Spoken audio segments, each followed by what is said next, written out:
covers a number of the topics that will be addressed during our panels and others that are pertinent to this particular issue. After 4 decades of unprecedented economic growth and assertive global integration, the PRC faces complex structural changes that cast doubt on the long-term sustainability of the Chinese Communist Party. These include an increasingly uncertain economic outlook, a more hostile international environment, a brittle governance model that can't adapt to challenges due to Xi Jinping's political centralization efforts. While the CCP has dealt with problems in the past, history has shown that in those moments of rapid change, if we are unprepared, we often react too late. This conference is therefore an exercise in strategic foresight, considering the potential collapse of the CCP, designed to examine whether the international community is prepared for this possibility. It is now my pleasure to turn things over to Dr. Miles Yu, Senior Fellow and Director of Hudson's China Center, to offer remarks and introduce the panels that will cover some of the topics in this volume. I recommend it very highly to all of you. Thank you. Miles?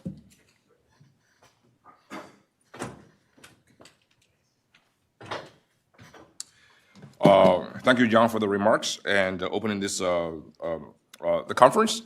Thank you for coming. And let me say something presidential. Thank you for your attention to this matter. Good morning. My name is Miles Yu, and I'm the director of the China Center here. We're often thinking about China as the number one national security threat to this country, and which is true. And that's the recognition by all political forces across the aisles. So China is a formidable adversary. That's the consensus. But a suddenly collapsed China could also prove to be very formidable as well, because China is a long repressed regime with all kinds of problems and scars and institutional flaws that could be very dangerous to the rest of the world too. So how do we find out a country that suddenly collapsed under over nearly 70 years of communist rule, and that will be sort of peacefully transiting to a more normal country? And that's basically the task that we're thinking about a couple of years ago, as a matter of fact, which resulted in the publication of this report that John indicated earlier. We have to think about the same kind of a formidable task that the world faced after, say, the regime collapse of Nazi Germany, Imperial Japan, and even the collapse of the Soviet communism in Eastern Europe. So each one of the cases, and we have to think about how to stabilize that regime first, that collapse, post-collapse regime, and how to deal with all kinds of issues, and then secondly, how to transition those societies into a normal sort of members of the international community. So this is basically on a much larger scale, because China is huge. China is also a very complex country.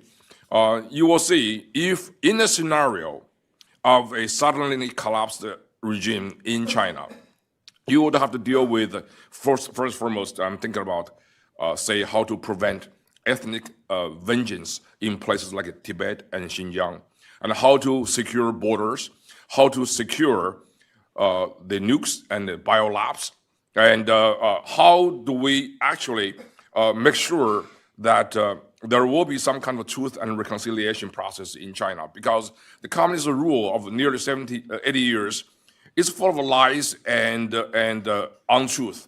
How many people were killed during Cultural Revolution? Who died in Tiananmen Square? How many? And what's the true origin of COVID? So there's a lot of stuff we have to uncover. And only through this process that the society can heal its psychological and historical wounds and can move forward. And also, ultimately, of course, how to change a totalitarian regime into a constitutional regime, which is sort of in compliance with the dream of China since the May 4th movement of 1919. That is how to sort of place the premium on Mr. Democracy, Deng Xianxin, and how to create a sort of constitutional rule in China to make China a nation that will be sort of responsible to its own people. rule with the consent of the people, and also at peace with its neighbors. So this is a very important task, and we're going to talk about. Of course, this is just the beginning of a long process. Hopefully, that we're thinking more about what a post-communist China will be like, so that we will have a more sort of a stable and healthy transition to a future of that region, and also for the world. So today's conference, we're going to have two panels. The first part will deal with some of the sort of immediate tasks within, say, a very short period of time after the region's collapse, and security and biolabs, all the things. And the second one is more about the long-term religious issue and constitutional issue and truth and reconciliation. So in your program is the bioinformation of all our speakers.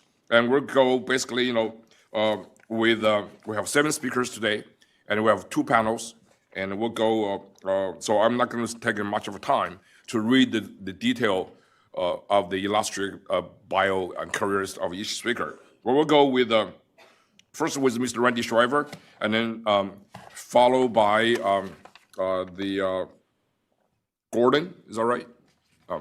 And then Rick Fisher, Mr. Fisher, and then we're going to go the second panel, which it will be. So it's very interesting because you print 2 sides, so you have to really turn to look at it.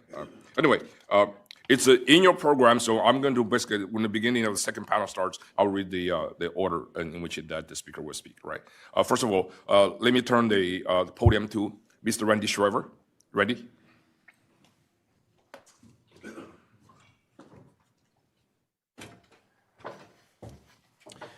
Good morning, Miles. Thank you very much for having me, and really impressed with this project and look forward to reading the report. This is sort of draft season. We had the Major League Baseball draft 2 days ago, NBA draft a few weeks ago. I'm what is called a player to be named later. I was asked just 2 days ago to pitch in for Chad Sabrasia, who is the real expert on this. But I really want to be part of this conversation. I think it's a conversation that should be much more robust, should involve more analysts and experts. I think for a long time, people wanted to avoid the question. It's too hard, it's too messy, it's too hard to know, maybe it's even a little scary. But I also think people wanted to sidestep this question for a long time for political reasons. If you start talking about post-CCP, that means you don't buy into the notion that the CCP will be in power in perpetuity. And that is quite offensive to the communist leadership in Beijing. So I really am pleased to be a part of this, and glad that Miles did ask me to participate. So I've spent a lot of my career looking at the security forces of China, so I thought I'd focus a bit on that. I think the role of the security forces broadly will be extremely important in virtually any scenario. Part of that is informed by history. There's a very interesting history of the PLA activities during the Cultural Revolution, during Tiananmen, of course, and more recently the People's Armed Police when it comes to domestic stability and security of critical infrastructure and the like. If you haven't read the history of the PLA during the Cultural Revolution, it is quite interesting. They played a role in quelling domestic disturbances when the Red Guards got too out of control. They played a role in protection of nuclear weapons facilities. In some instances, at provincial, local levels, they formed revolutionary governing councils that were entirely PLA because governance had become so difficult. So the PLA role in that post period, if it is chaotic, would be very interesting to understand and unpack a little bit. Partly because of the experience in Tiananmen, where the PLA was used to put down internal unrest. The role of the People's Armed Police has been expanded, and they've been better resourced. So the People's Armed Police created in 1982, but really post-Tiananmen 89, extremely robust investment in those forces. They number somewhere 500,000 or north of that when you include reserves, and there's militia that have associations with the People's Armed Police. But of course, they've been the instrument more recently. When you think of the Wuhan village uprisings, 2011, it was People's Armed Police. When you think of Hong Kong, even deployment of People's Armed Police in Guangzhou to the border. So thinking about the role of the People's Armed Police, which is subordinate to the PLA, and that was made clear during reforms of 2018, that they report through the Central Military Commission. All of that will be very important, I think, to understand. When they do deploy for the purposes of dealing with civil unrest, natural disasters, et cetera, they do think about critical infrastructure protection. They do think about securing these facilities that Miles mentioned in his opening remarks, biolabs, weapons labs, and caches and the like. So I think one could expect that would, and they train on that, so I think one could expect that the security forces would play that kind of role if the collapse and the post-collapse period was quite chaotic. The question is long-term, do they splinter, do they fracture? What kind of role would they play going forward in a post-communist China? And I think the likelihood is that they don't splinter. There have been efforts during Xi Jinping's era to strengthen centralized control, and of course, at a very personal level, a lot of the purges were designed to have loyalty to the person, but really to the party and the central governing authorities. Partly informed by Tiananmen, where you might recall the security forces, PLA, the original deployment of Beijing area, People's Liberation Army wouldn't fire on the protesters because these were their fellow members of the city and the community, and friends wouldn't fire on friends kind of thing. So they've done a lot of reforms to prevent splintering and having split loyalties at the provincial level versus the central level. So I think it's quite likely that the PLA and People's Armed Police do hold together. And so the question then is, what kind of role would they play? It seems to me that in the near term, the PLA still has that domestic stability role written into their mission statements and as part of their doctrine. So I suspect they'd be inward focused, supporting domestic stability and whatever transition would be occurring. And I think the likelihood of a diversionary war or something of that like during a period of chaos is unlikely. But we shouldn't forget that this is a military that is essentially from 1996 on built for regional contingencies, Taiwan first and foremost, but other regional contingencies, East China Sea, South China Sea. And it's built to take into account U.S. intervention in those contingencies.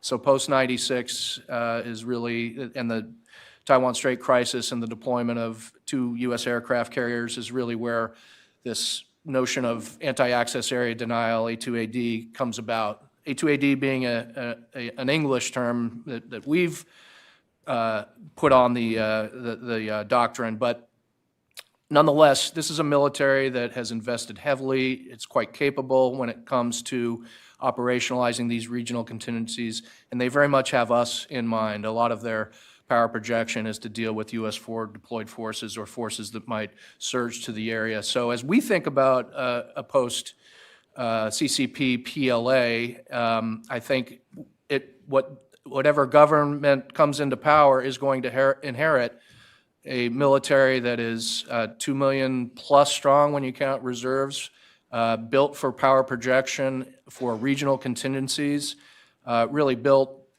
for taking and seizing and holding Taiwan and dealing with the U.S. intervention in that. So I think that has to be taken into account in our planning, that this is a very capable military that doesn't go away, even if they're inwardly focused and dealing with domestic stability. When we think about potential outside threats, China is, of course, I think it's 14 countries border China, most in the world. At one time or another, they've had difficulty with defining and agreeing on their borders with many of these bordering countries. But there's not an obvious threat to the post-CCP China that would sort of want to come in and occupy parts of China, would want to have a heavy hand in determining the post-CCP government. So I think the notion of an outside threat in this period of transition would be pretty limited. I mean, there might be some opportunism on the Indian border. There might be opportunistic moves related to some of the disputed features in the South China Sea. But certainly it would be a high-risk endeavor to take on China on the Vietnamese border, on the Russian border, even in a period of domestic chaos. This is still a very capable military, still one that has trained for a variety of these contingencies for a long time. So I think really the lens that I would look primarily through is a security force, People's Liberation Army, People's Armed Police, civil local police, militias, that would be focused on domestic stability, that would be focused on securing critical infrastructure, that would have an eye on potential threats, particularly border areas, but really would be looking to ride that transition out to a point where they could reestablish themselves as a regional, if not global power, and regain the initiative to think about how to operationalize these various contingencies. Now, there is a big question hanging out there. The security forces, of course, are pledged, their loyalty is pledged to the party. It is a party army. It is not, they're not taking an oath to a constitution, to a country. It is a party army. So who do they, does that transition easily to post-CCP? I suspect it probably does, because again, I think unlikely prospects of them splintering, of them dividing loyalties among regional, provincial leaders. I suspect they hang together and transition their loyalty and their extraordinary capabilities to whatever that post-CCP government is. And so I do think as the United States allies and others look at this as a possibility, our problems don't go away immediately. Our security challenges, certainly in the Indo-Pacific, I think would remain. It would be a matter of politics and diplomacy as to whether or not the threat picture would actually change over time, less so dealing with the PLA unless they themselves were to make decisions about changing focus, reducing size, and I think my friend Rick is going to talk a little bit about that. But thank you again, Miles, for the opportunity to participate, and look forward to the discussion.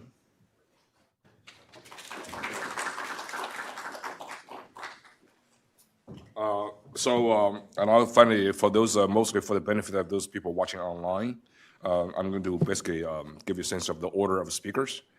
So Randy, thank you for those wonderful remarks. And then next speaker will be Gordon Chan, and he's a former counsel to Paul Rice and Shanghai partner, and Baker and McKenzie, Hong Kong. And then follow Gordon will be Rick Fisher, is senior fellow in Asian Military Affairs, International Assessment, and the Strategy Center. And then and that's the first panel. And the second panel was starting around 10:30, and we'll start with Mr. Piero Tazzi, who is the staff director, Congressional Executive Commission on China, and then followed by William Ni. He's the senior manager, Asia Regional Program, National Endowment for Democracy, NED, also known as NED. And then he will be followed by Ms. Nina Xie, who is my colleague here, senior fellow at the Hudson Institute. And then the last but least is Professor Emeritus Don Clark, who is probably the most authoritative voice about Chinese law in this country. So he's a Professor Emeritus, George Washington University Law School. So that's the order of speaking. And after each panel, we have a brief discussion of all the speakers. And then so now I turn the podium to Mr. Gordon Chan.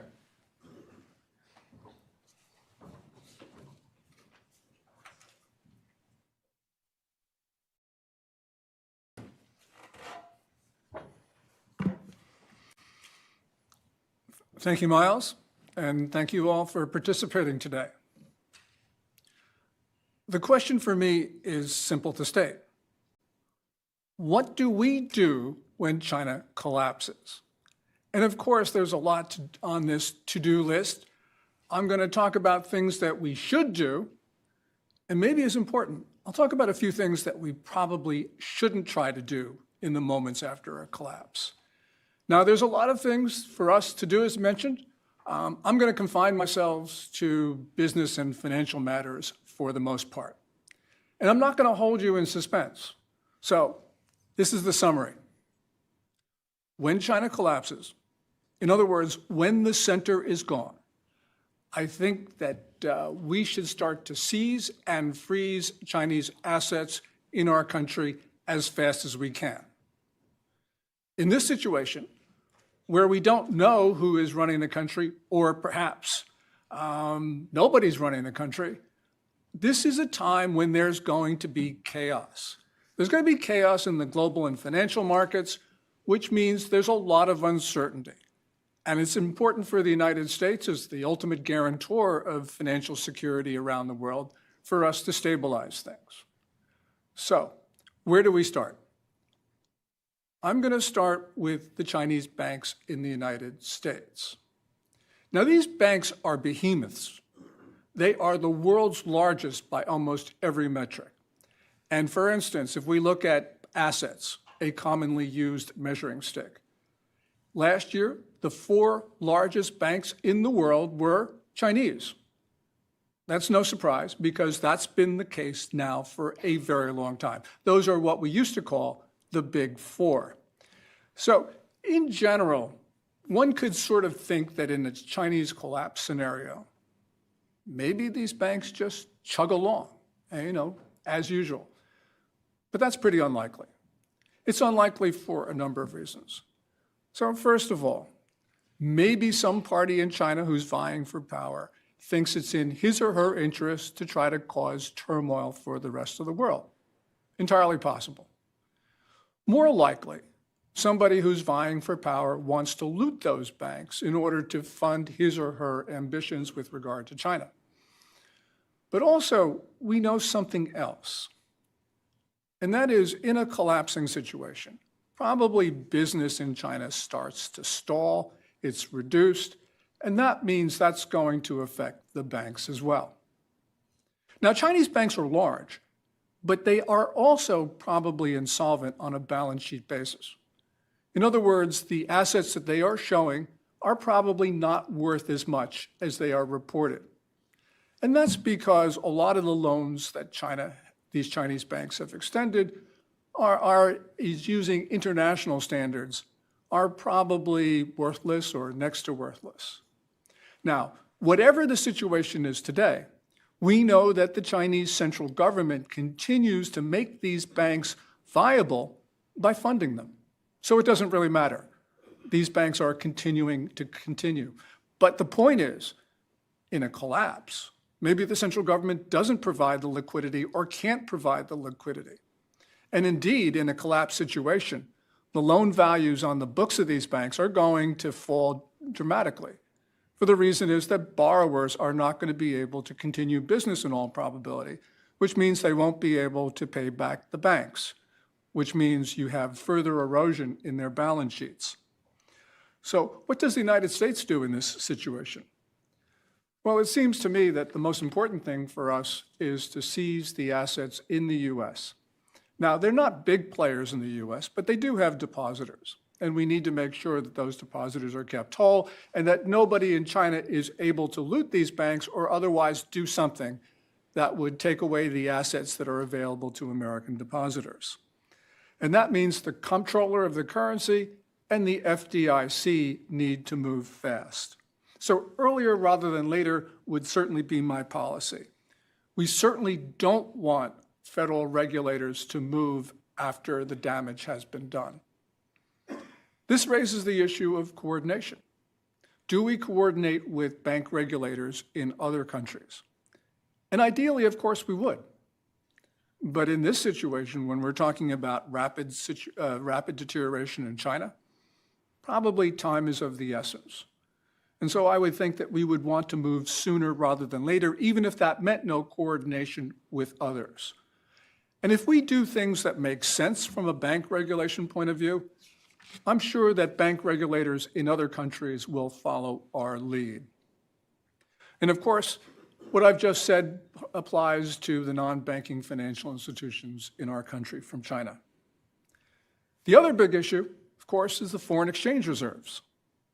In April, the U.S. Treasury reported that China was holding $759 billion in American Treasury obligations. The real number is probably higher because it is known that China holds treasuries through nominees in places like London and probably other locations as well. So we're talking about a substantial number. Now, our Treasury Secretary, Scott Bessent, gave an interview to Bloomberg in April, and this was a time when there was some turmoil in the markets because of President Trump's tariffs, and the Treasury Secretary said, don't worry, foreign companies are not dumping our obligations, and in any event, we have a big toolkit. And of course, that was right. But the point is, when you have a panic, and there will be panic when there's deterioration of the Chinese stability and the political system, then the question is our toolkit big enough? I think here again, we need to start to seize assets and the foreign exchange reserves. And one of the things that we probably need to do is to take a look at the treasuries that are held by nominees in other locations. So I would hope that the Treasury Department would be coordinating with the British authorities and with authorities in known tax havens to look out for disturbing activity, because we don't want some party in China using the foreign exchange reserves to increase volatility around the world. What about food security? Smithfield Foods, biggest pork producer in the United States, owned or generally controlled by Chinese parties. We know that during the COVID epidemic, that Smithfield was selling pork to China in circumstances where it looked like it made much more sense to sell to American parties.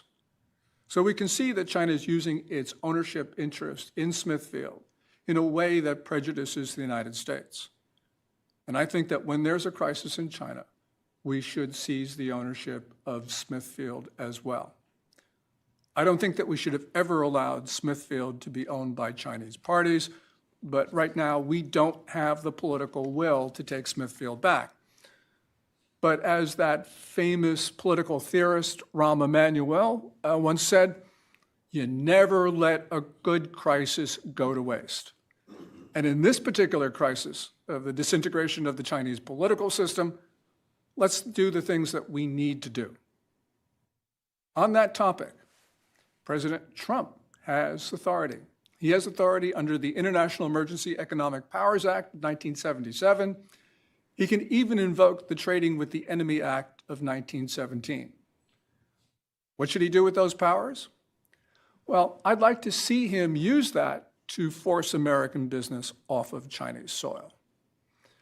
It's important in a crisis to protect our companies. Our companies are lifeblood of the American economy.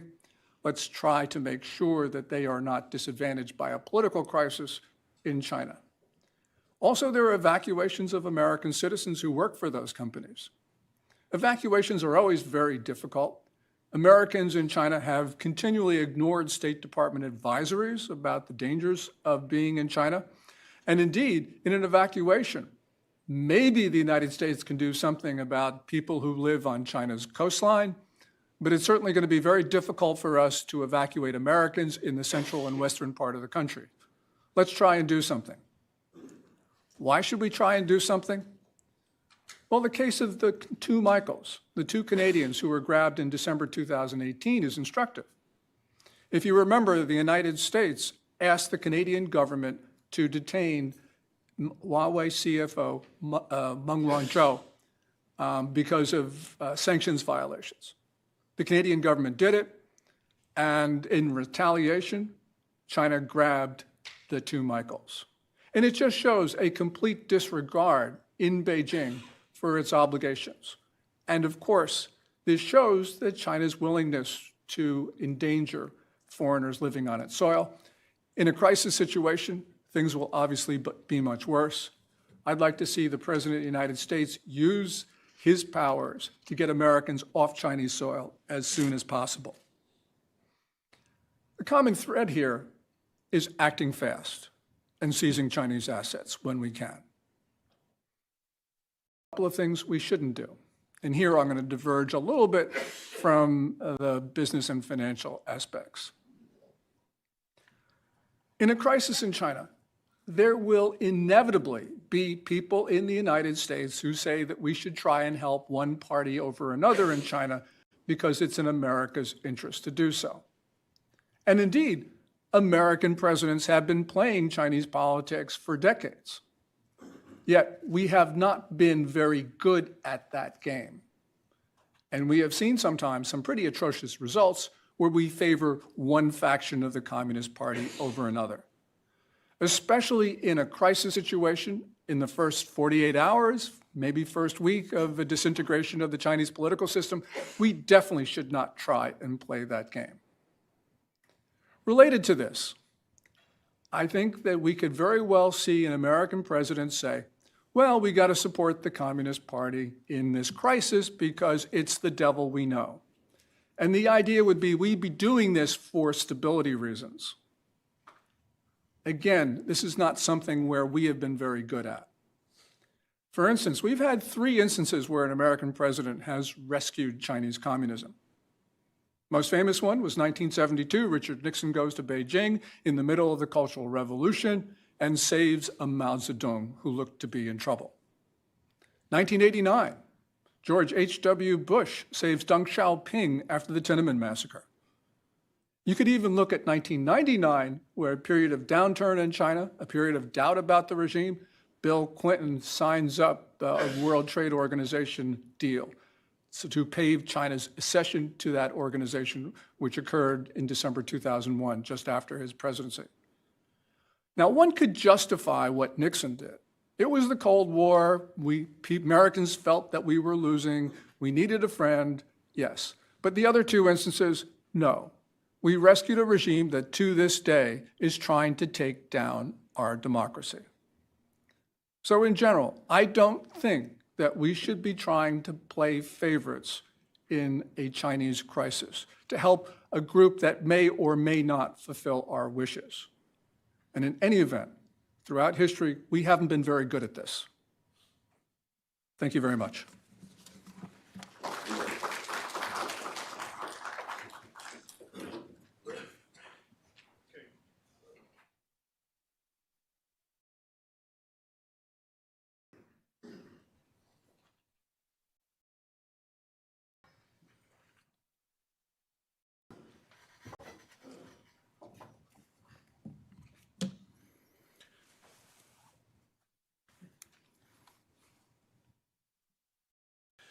Well, thank you, Miles.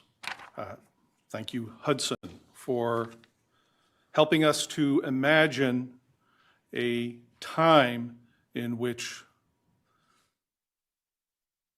the executioner's blade of the Chinese Communist Party is not hanging over the whole earth. The last time we faced such a threat, the beginning of my career, in the early 1980s, there were few who would imagine the end of the Communist Party of the Soviet Union. I came to town expecting I would be working in government, fighting the Soviet Union for a long career. And I share the sentiment of Bob Gates, former Secretary of Defense, who in his 96 memoir remarked, "And so the greatest of American triumphs, a triumph of constancy and purpose sustained over 4 decades at staggering cost, became a peculiarly joyless victory. We had won the Cold War, but there would be no parade." Well, having the Chinese Communist Party, having basically, we hope, vanquished itself, collapse from within, this is something that we definitely need to celebrate. And as we plan our way forward, we need to take stock of what we avoided. The world that the Chinese Communist Party was building toward, planning for, and ready to execute against all of us.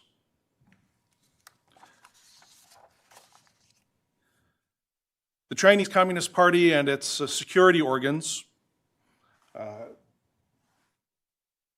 have been for the last 30 years and were building toward a position where they could deploy globally and become the preeminent military power on Earth and in the Earth-Moon system, and even further into dominating our solar system. We see the extent of this preparation, and until the collapse of the party, it was well underway. 13 group armies, combined arms group armies, a navy that was projecting toward well beyond 500 ships, 600 ships, projecting towards 10 carrier battle groups, eventual total nuclear-propelled carrier battle groups, an air force trending toward over 2,000 advanced 4th, 4.5, 5th, and 6th generation fighters, building toward 400 large Y-20 size military transports compared to the Americans, who will never have more than 220. Civilian airliners competing with Boeing and Airbus, and the military variants, very large tankers. A new PLA aerospace force formed basically about 2 years ago, dedicated to control of near space, low Earth orbit, the Earth-Moon system, to Mars and beyond. A People's Armed Police of more than 600,000 troops that would probably be the lead in pacification on Taiwan, pacification of future democracies invaded, the Philippines, the Ryukyu Island chain, and a militia that, according to some Chinese sources, claims at least 8 million personnel and has both maritime and air components.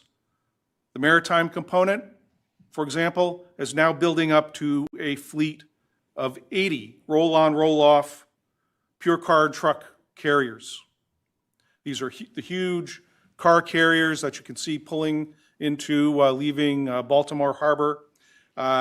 80 of those ships all at once can move at least 160,000 troops. That exceeds the troop carriage that we witnessed on D-Day.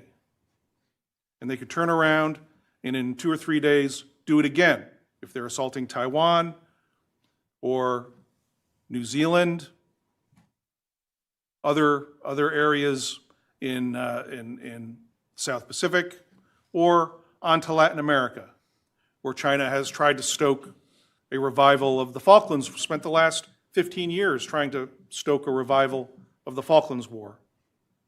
All of that power projection, thankfully, is on hiatus because of the collapse of the Chinese Communist Party. And the wars that we would have faced.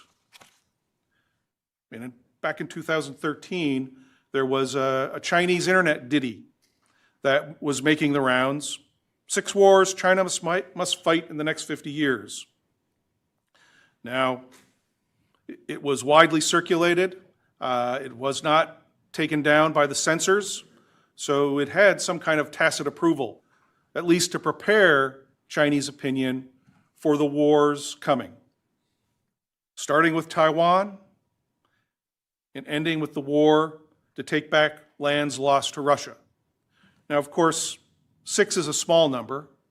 doesn't yet include the wars that will follow beyond the Asia Pacific into establishing dominance in the Middle East, securing greater, more intimate political control in Africa, and of course, securing control over Latin America, in addition to the North Pole, the South Pole. This is something that was also put on hiatus by the collapse of the Chinese Communist Party. And look, we chronicle the vast factory that has been established to process Uyghurs in China. Prior to that, Tibetans. And that sector will be available to process Taiwanese, Japanese, Filipinos, and myriad other conquered people. We've seen earlier this year the revelation of the construction of a brand new headquarters, 10 times the size of the Pentagon, the center of the party PLA global hegemony. So first order of business following the collapse of the CCP is to secure the military and to help the new government become secure.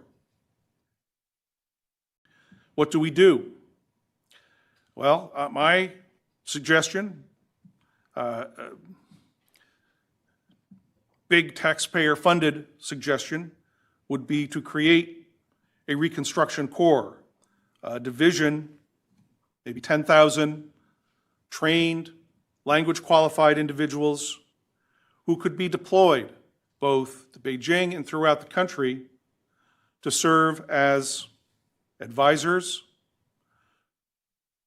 and eyes and ears to make sure that the democracies are just as informed about potential threats to the center as that center is engaged to convince it to undertake a path of reform. Additionally, the democracies should also consider what it would take to make sure the party, the PLA, stays in its barracks. Essentially, pay them not to revolt. Now, that's not, of course, a guarantee, but inasmuch as some estimates hold that about 30% of the PLA budget, roughly 70 to 210 billion, works out. We're approaching a temporary subsidy that roughly amounts to what the democracies, Europe and the United States, are giving to Ukraine to fight its war against Russia. Is it something we can afford? Big question, but at least that gives us a ballpark for what we may be facing if we want to exercise that policy tool. And our leverage for deploying these tools will be buy-in by the new government to our great suggestions for how it can relate to the world anew. And I've just made my brief list denouncing hegemonic goals, destruction of democracies, goals of nuclear superiority, territorial claims against neighbors, cyber war, cyber espionage, foregoing hegemony in outer space. Convince the new government can buy into these new directions, then the ability to offer advisors to assist a real transition away from communism, and subsidies to help keep the military in their barracks, on their bases, becomes an attractive exchange. Now, furthermore, restructuring the security sector. In essence, I suggest halving the conventional forces. China will still require a military. Keeping those motivated, intelligent individuals employed in some way it also contributes to stability. The nuclear forces, however, are a particular problem. And here, I would suggest we should be expecting a high level of stability, a requirement for a high number of nuclear weapons in a basically a three-way, an attempt to create a three-way balance between Russia, China, and the United States.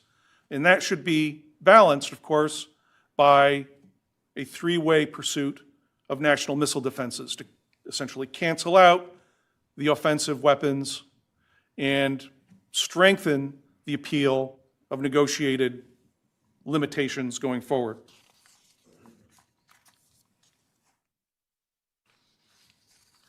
Space offers a special area for channeling competition in a positive direction.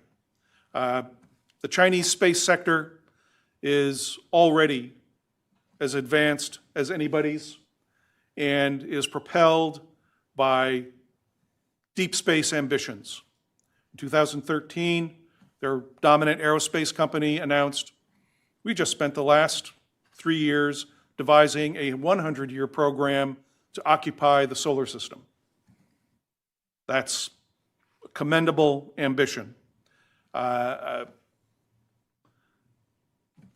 Should the new government buy into transparency in most military realms and transparency in space, then prospects for a positive cooperation with China to the moon, to Mars, and beyond becomes possible. Now, finally, I examine the burden of failure. If we're not able to convince the new government to adopt a positive, non-threatening, non-violent relationship with the Earth and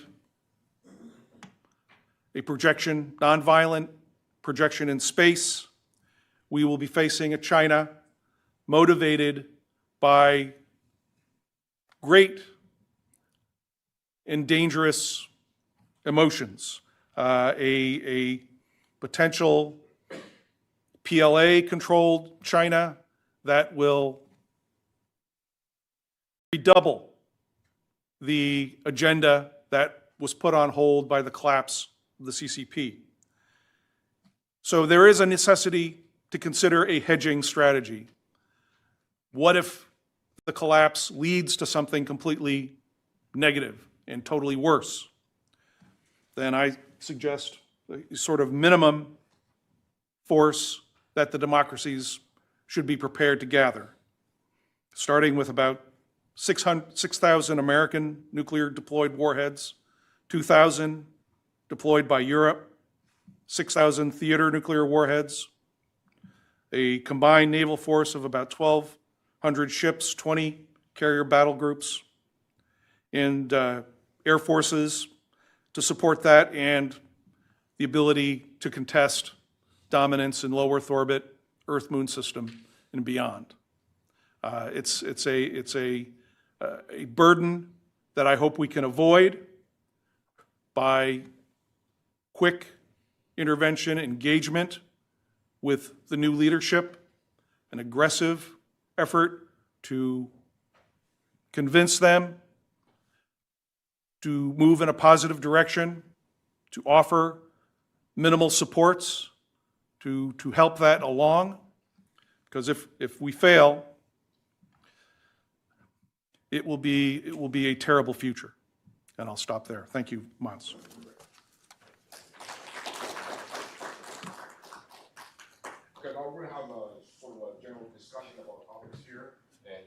So, I think, Randy, please, yeah. Good to see you.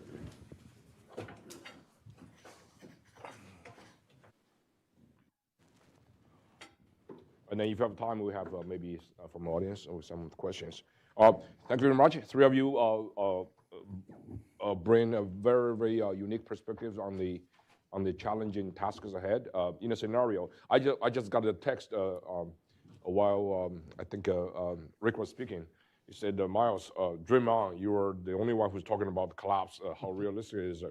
You know, the funny thing is, you know who else is thinking about the regime collapse every day? Is the CCP itself. Every day, it lives in paranoia. Everything they do, every international engagement with the United States is about how fragile the regime is.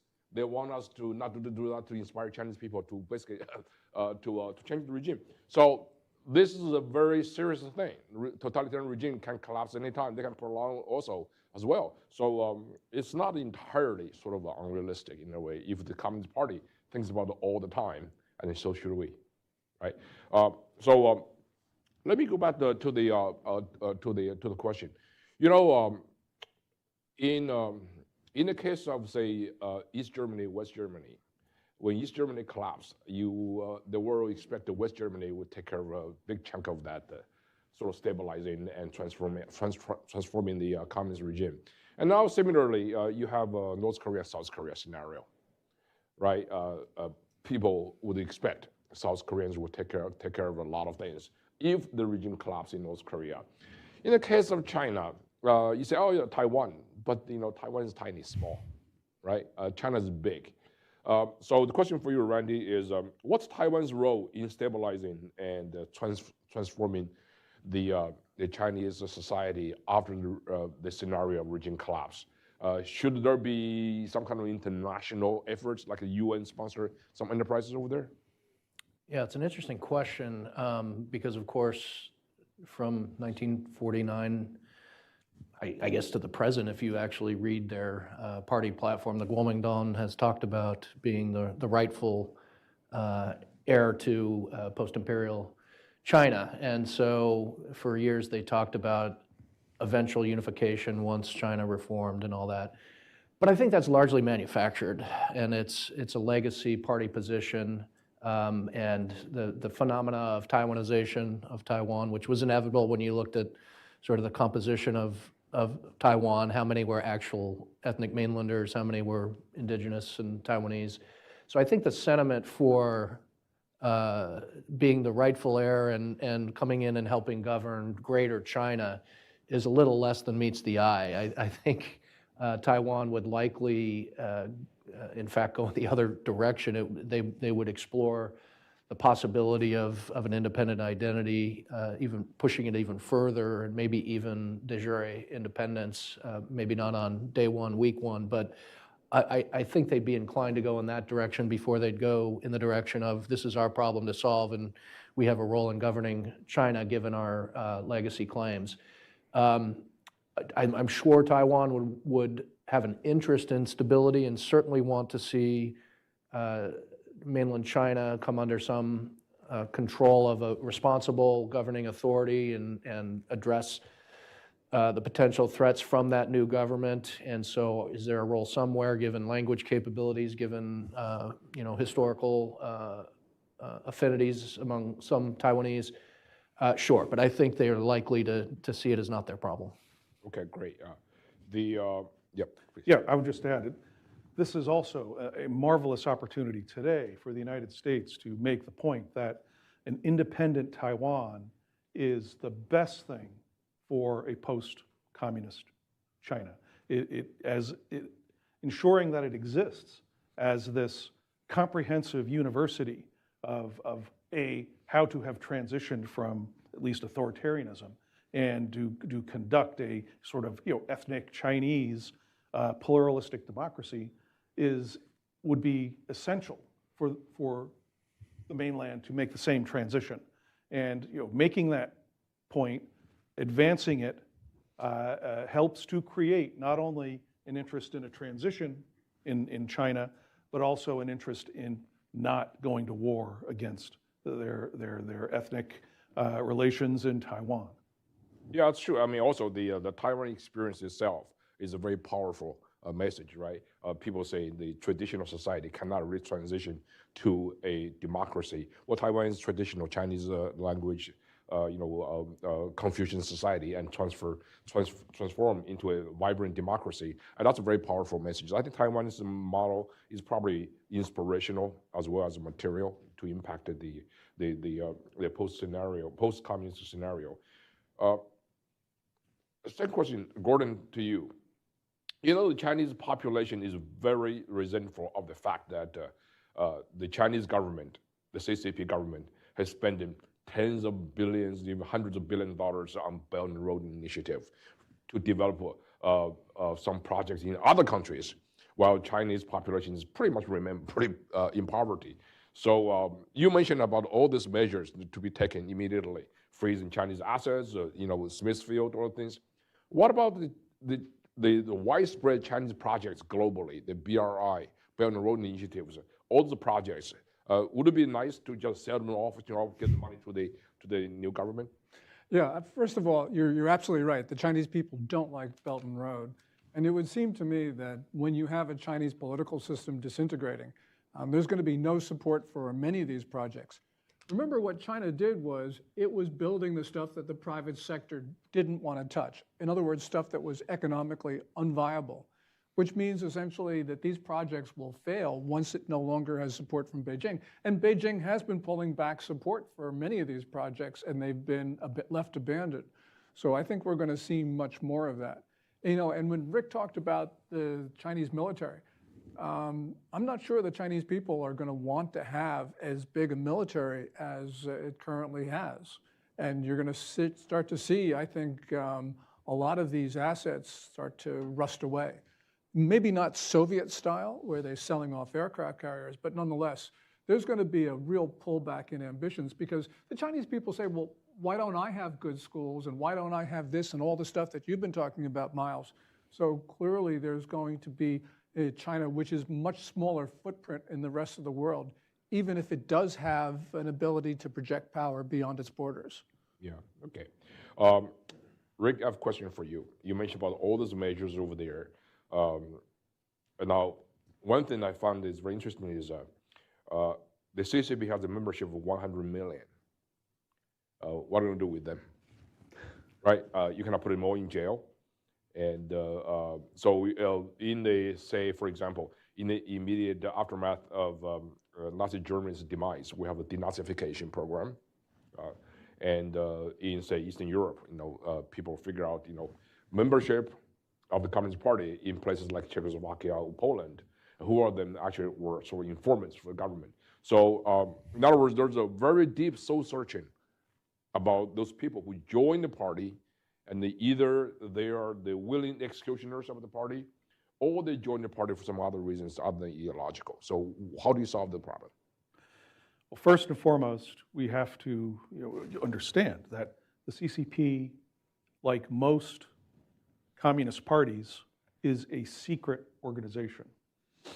It does not reveal its membership.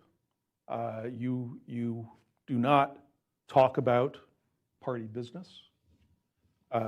Probably the only public aspect of the party that is sort of out there, people know, is you have to pay dues every year. So from one perspective, Miles, one of the first and most essential measures for the new government to take, if it wants to defend itself from this unprecedented army of 100 million plus, you have to identify them. You have to identify them to the world. Personnel files have to be made public to some degree. And this is just the beginning. Clearly, there will be abuses that have to be immediate abuses that have to be confronted. Then the issues of the historical abuses, people who simply justice for the 60 or 70 million who died under Mao. Who were those people, and what does the new government, what does China owe to them. These are ways in which some measure of an international advisory effort can be very helpful. But this is sort of just the beginning, but it has to be done immediately. Who are the 100 million? Who are they? And what were they responsible for? And what measure of justice did they deserve? That's just the beginning. Yeah. So I think this will be covered by the second panel. One of the speakers will talk about this. I don't think the membership was that really secret. Remember, during the height of COVID, somebody leaked the entire membership list of a Shanghai Communist Party branch. Hundreds of thousands of them. Mm-hmm. So in other words, getting a membership is not really that easy. Yes, there is some kind of undercover nature of that. Gordon, I have a question for you. The issue about China's finances there, one of the major issues is the nature of the Chinese currency, renminbi, RMB. It's not internationally convertible. It also sort of a stabilizing factor in international finance system. What do you deal with the post-communist scenario in terms of Chinese currency? Well, the Chinese currency, as you point out, is not convertible on the capital account. On the current account, it is supposedly convertible, but in times of crisis, it isn't. And so you have a currency which, Beijing would like it to be more. Today, you have a Beijing that wants it to be more acceptable around the world and more used around the world, but it really isn't for a lot of reasons. And people just don't trust China's management of its own currency. So if you're talking about a crisis situation, I think that, today people will use the renminbi because there are central government plans which are relentlessly implemented to force countries to use renminbi. In a crisis, those plans go away. So you're basically, I think you're going to see a currency which is going to be used even less, just because people are going to say, oh, that's China. China's a failed state. So therefore, why do we want to hold a currency which we didn't even like in good times? So why are we going to hold it now? And I think you're going to see a lot of that when today you have the Chinese banks. People want to do business with the Chinese banks because it's China. There's going to be less of that as well. So I think we're going to see an implosion in the Chinese banking and financial systems and a currency which is even less used than it is today. Okay, either implosion or explosion, and either way, is going to be a major issue. You want to say something? Yes, Miles, sorry. I just wanted to add a new thought to why you would want exposure. Taking the Commissar Corps of the PLA is public to some extent. Yeah. And it'd be very useful to know who those people are. But who are the intelligence organs in the intelligence services, in the police services, the PAP? Knowing who those people are would be almost essential for a post-communist government to assure or begin to build a new level of control. Yeah. Randy, I have a question for you. Imagine this. In the scenario we're talking about, there might be a huge exodus of human population. So you mentioned that China is the country that has the most landed borders, 14 of them, more than anybody in the world.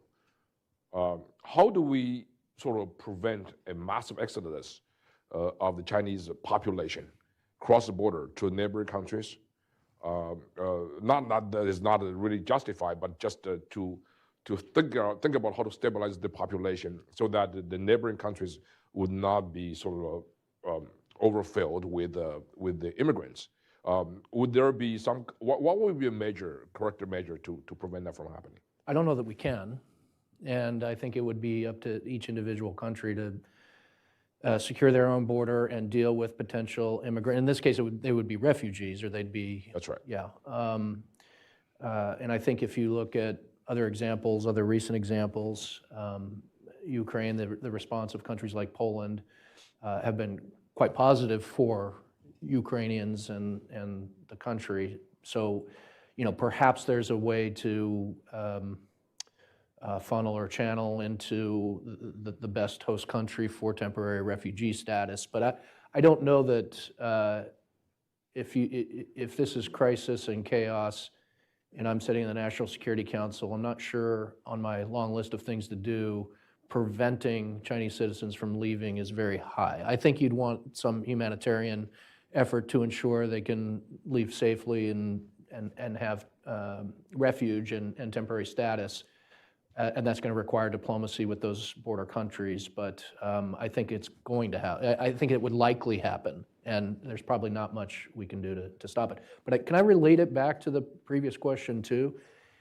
When you talk about denazification, when you talk about post-imperial Japan, the reality is it was fairly limited and that most of the institutions remained in place and most of the people showed up to work on the following Monday as a former Nazi or a formal.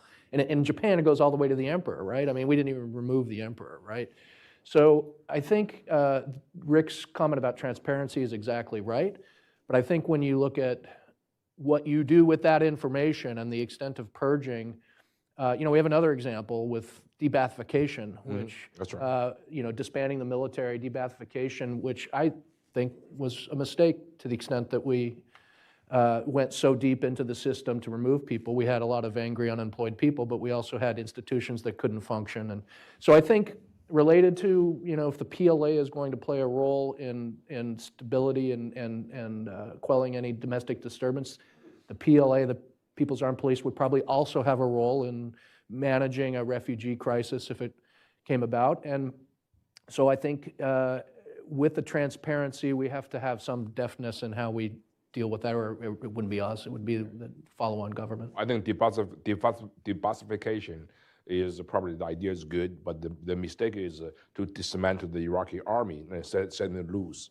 And that is, in my view, is the mistake. Well, I'm not sure it was a good idea, but. Yeah. Okay. Go ahead. Just a related issue on your question is like, what is our asylum policy? And the reason why I think about this is because my dad was studying in the United States, got his master's in civil engineering during the Chinese Civil War, and a generous America allowed him to stay. So I'm probably a little bit biased in this. But the question is, well, what do we do with, let's say, 277,000 Chinese nationals who are students in our universities at this very moment? I mean, what do we do with other Chinese nationals in our country? And that's going to be a really important question because we don't know if China is going to be a friend or foe. So this just raises all sorts of issues, but it's something that we're going to have to think on day one. Yeah. What are we going to do with the Chinese who are here? That's true. Let's just turn to the audience for any questions. We have a few minutes left. Yeah, please. You, yes. This whole talk, it's been going on so far, it's been conjecturing that this whole talk that's been going on this morning has been under the basis that this party's collapsing, deterring. Is that actually happening now, or are we is it basically just a theoretical exercise about, what happened if the party collapses? I'm just trying to figure out, or do you have clues or any type that the Chinese government is weakening in some way? I'm just wondering. Thanks. Okay. Well, thank you for the question. That's a question probably on everybody's mind. We're not exercising how the regime is going to collapse and why it's going to collapse. We're just saying, hey, this is almost like a political war game, right? So you say, what if in the scenario of the regime collapse? Now, you ask a very good question. Are there any impetuses for the regime collapse? As I say, if you look at the Chinese Communist Party, how they conduct their business every day, they live in this paranoid scenario of regime collapse every day. I mean, Zhu Rongji asked everybody to read Tocqueville's Ancien Regime. I know. And then you look at the Xi Jinping, the way he reacted to Biden, to Trump. There's a certain area he's absolutely paranoid about. That is human rights, regime change, all the other issues, right? So because those are the fault lines that the Communist Party worry about every single day. So regime collapse, it sounds very remote from outside, but from within, there are a lot of cracks that could happen. So what we're doing here today is to exercise the possibilities, not reality. Yeah. Well, Miles, your colleague, Secretary of State Mike Pompeo, said the one thing that got the Chinese most upset when he talked to them about a range of issues was when he tried to talk to the Chinese people. And he said this in his July 23, 2020 speech at the Nixon Center, where he said the Chinese just could not deal with him when he was talking about discussing things directly with the Chinese. And so they are very, very insecure in Beijing, as you point out. Oh, insecure is a nice word. I thought paranoia is probably a better one. Seriously, I mean, that even dated earlier in October 2019, when Secretary Pompeo mentioned in one of his speeches, he mentioned very casually, he said, the Chinese people and Chinese Communist Party were totally different concepts. The Chinese went berserk because they fear about people that might change the regime. So what I'm saying is, it is remote, yet it is a possibility. So we'll see. All I'm thinking about is that we gotta get ready for the contingency.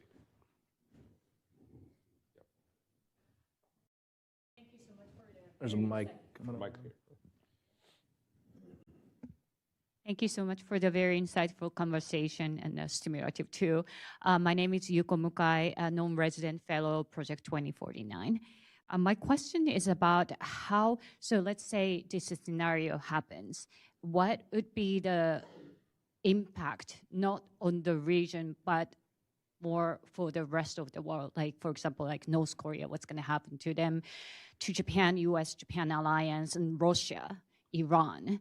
And I'm very curious about your analysis on that. Thank you. Anybody? How many hours do we have to answer that question? Oh my gosh. Go ahead. Well, you have to take it country by country, but I think North Korea, which at least before its recent arms trades with Russia, was getting 90% of its external trade was with China, and a lot of that was aid. So you could see a North Korean regime start to fail. The North Korean regime starting to fail would probably do something terrible in the region. Russia, would it be able to prosecute the Ukraine war without China's help? I don't think so. Would Iran be able to continue its assault on Israel without China's support? Again, I think we have a much more peaceful world once the Chinese regime is sort of out of the way, as Rick was talking about. So I think the world becomes a lot better place, especially if the United States moves in to reassert stability and control, which we'd have to do, I think. Something we don't want to do, and certainly don't, many people in America don't want to do today. But the world, if we don't do that, could go in very bad directions. And so I think you'll see a much more peaceful world as the US moves in and China moves out. Yes, we've begun to pointedly ask our allies what they might do in the event of a Chinese invasion of Taiwan. I think the conversation should be expanded. What will our allies do in the event of a collapse of the Chinese Communist Party? We'll go this way, and then here. Yes, good morning. Thank you all for your very insightful remarks. My name is Ian Everhart with the Institute of World Politics. My question is about the role of the internet in all of this, because when the Soviet Empire collapsed, the internet was still in a very primitive state, and very few Soviet subjects had access to the internet. Whereas, I don't know if there's really historical precedent for what would happen when the Great Firewall collapses or is pierced, because the CCP has been lying for the last 100 years. And so it would just be a flood of information. There's already a very active Mandarin ecosystem on the internet. I mean, Dr. Yu regularly gets hundreds of thousands of views when he goes on Taiwanese and other overseas platforms. So what role do you see the internet playing in this regime change situation, and what, if any, preparation what, if any, role does the U.S. government have in this new situation? Thank you. Anyone? Well, in any real revolution, the first order from around the table is who's going to go out and seize the means of communication. So any post-CCP order would naturally place that at the top of their to-do list. And assuming they're having done so, then they certainly have choices to make. Do we take down the Great Firewall? Do we let a billion voices flower and the such? And if that indeed happens, then, I mean, so much will take care of itself. But having the people on hand that can make clear to the new dispensation that this is something that they must do immediately is a paramount consideration for our side. Yeah, if you look at Miles' point and the point that's been underscored by others up here about the level of paranoia, you know, they've studied the Arab Spring and the role of social media. They've studied the colored revolutions in Central Asia, and they understand the importance of this, which is why they go to such lengths to control content when it comes to social media, internet-based communications.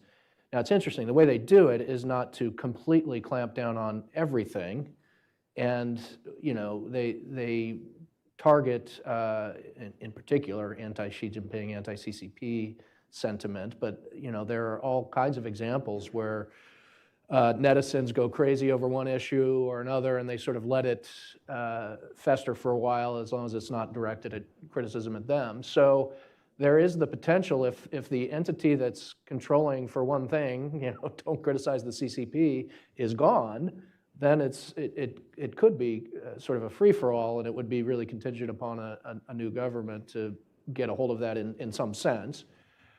But I also think, in terms of preparing, all the things that Rick said we should be doing, that Gordon said we should be doing, we better have a social media strategy to promote those things. You know, the Chinese citizens are very sophisticated consumers of propaganda and of messaging from the CCP, so much so that in fact they often believe the rumor before they believe what their government is putting out in a crisis, whether that be natural disaster or whatever. So we better be in that space. And I don't necessarily want to bring current events into this question, but I think we are pulling back on some of the tools that would be helpful to us in shaping that before the crisis, but really critically important after the crisis and the chaos.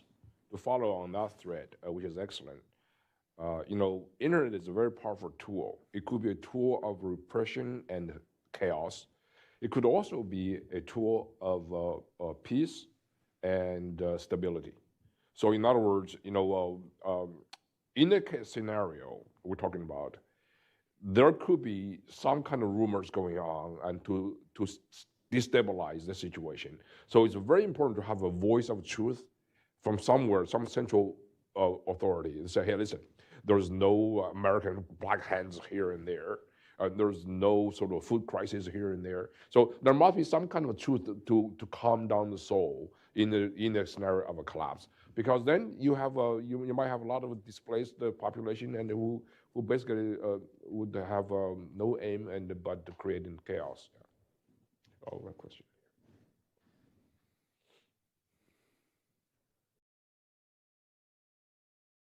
Thank you.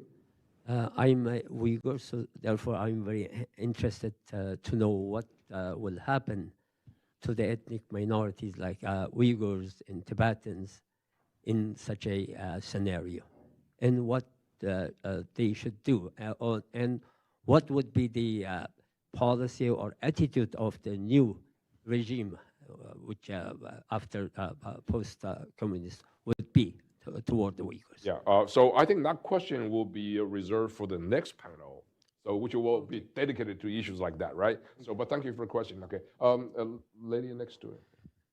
Hi, thank you again for the panel. I'm Grace Drexel from the Congressional Executive Commission on China. And I was wondering, is it really possible for the U.S. to not pick winners and stay out, especially with such like large interest, like business interest in China? Like, for example, if a faction takes control of Foxconn like area, then can U.S. business, for its business interests, really be like, okay, I don't care if you lose, for example? I think Gordon has a question for you. Yeah, I don't think that in an ideal world, we would be able to try to shape events in China, especially in a chaotic situation. But in the real world, I'm not sure that we have the ability to do that. And in a situation where we don't have information, China right now is closing up. Xi Jinping has been shutting down the doors. But especially if the political situation, the political system is disintegrating, we'd have even less information. And so I'm afraid that whatever we would try to do would not be on the basis of knowing what the situation is, and we could make things worse, which is the reason why my approach is, let's try and protect our businesses. Let's try to protect American citizens in China, but let's not try to interfere in it until, things calm down. Because then, and only then, will we have the ability to assess the situation and to make reasonable choices, which is the reason why I say, in the first stage of this, we should try and stay out. And I know it's controversial, but the point is, we should only try to do what we have the power to do. And in this situation, I don't think we have that ability.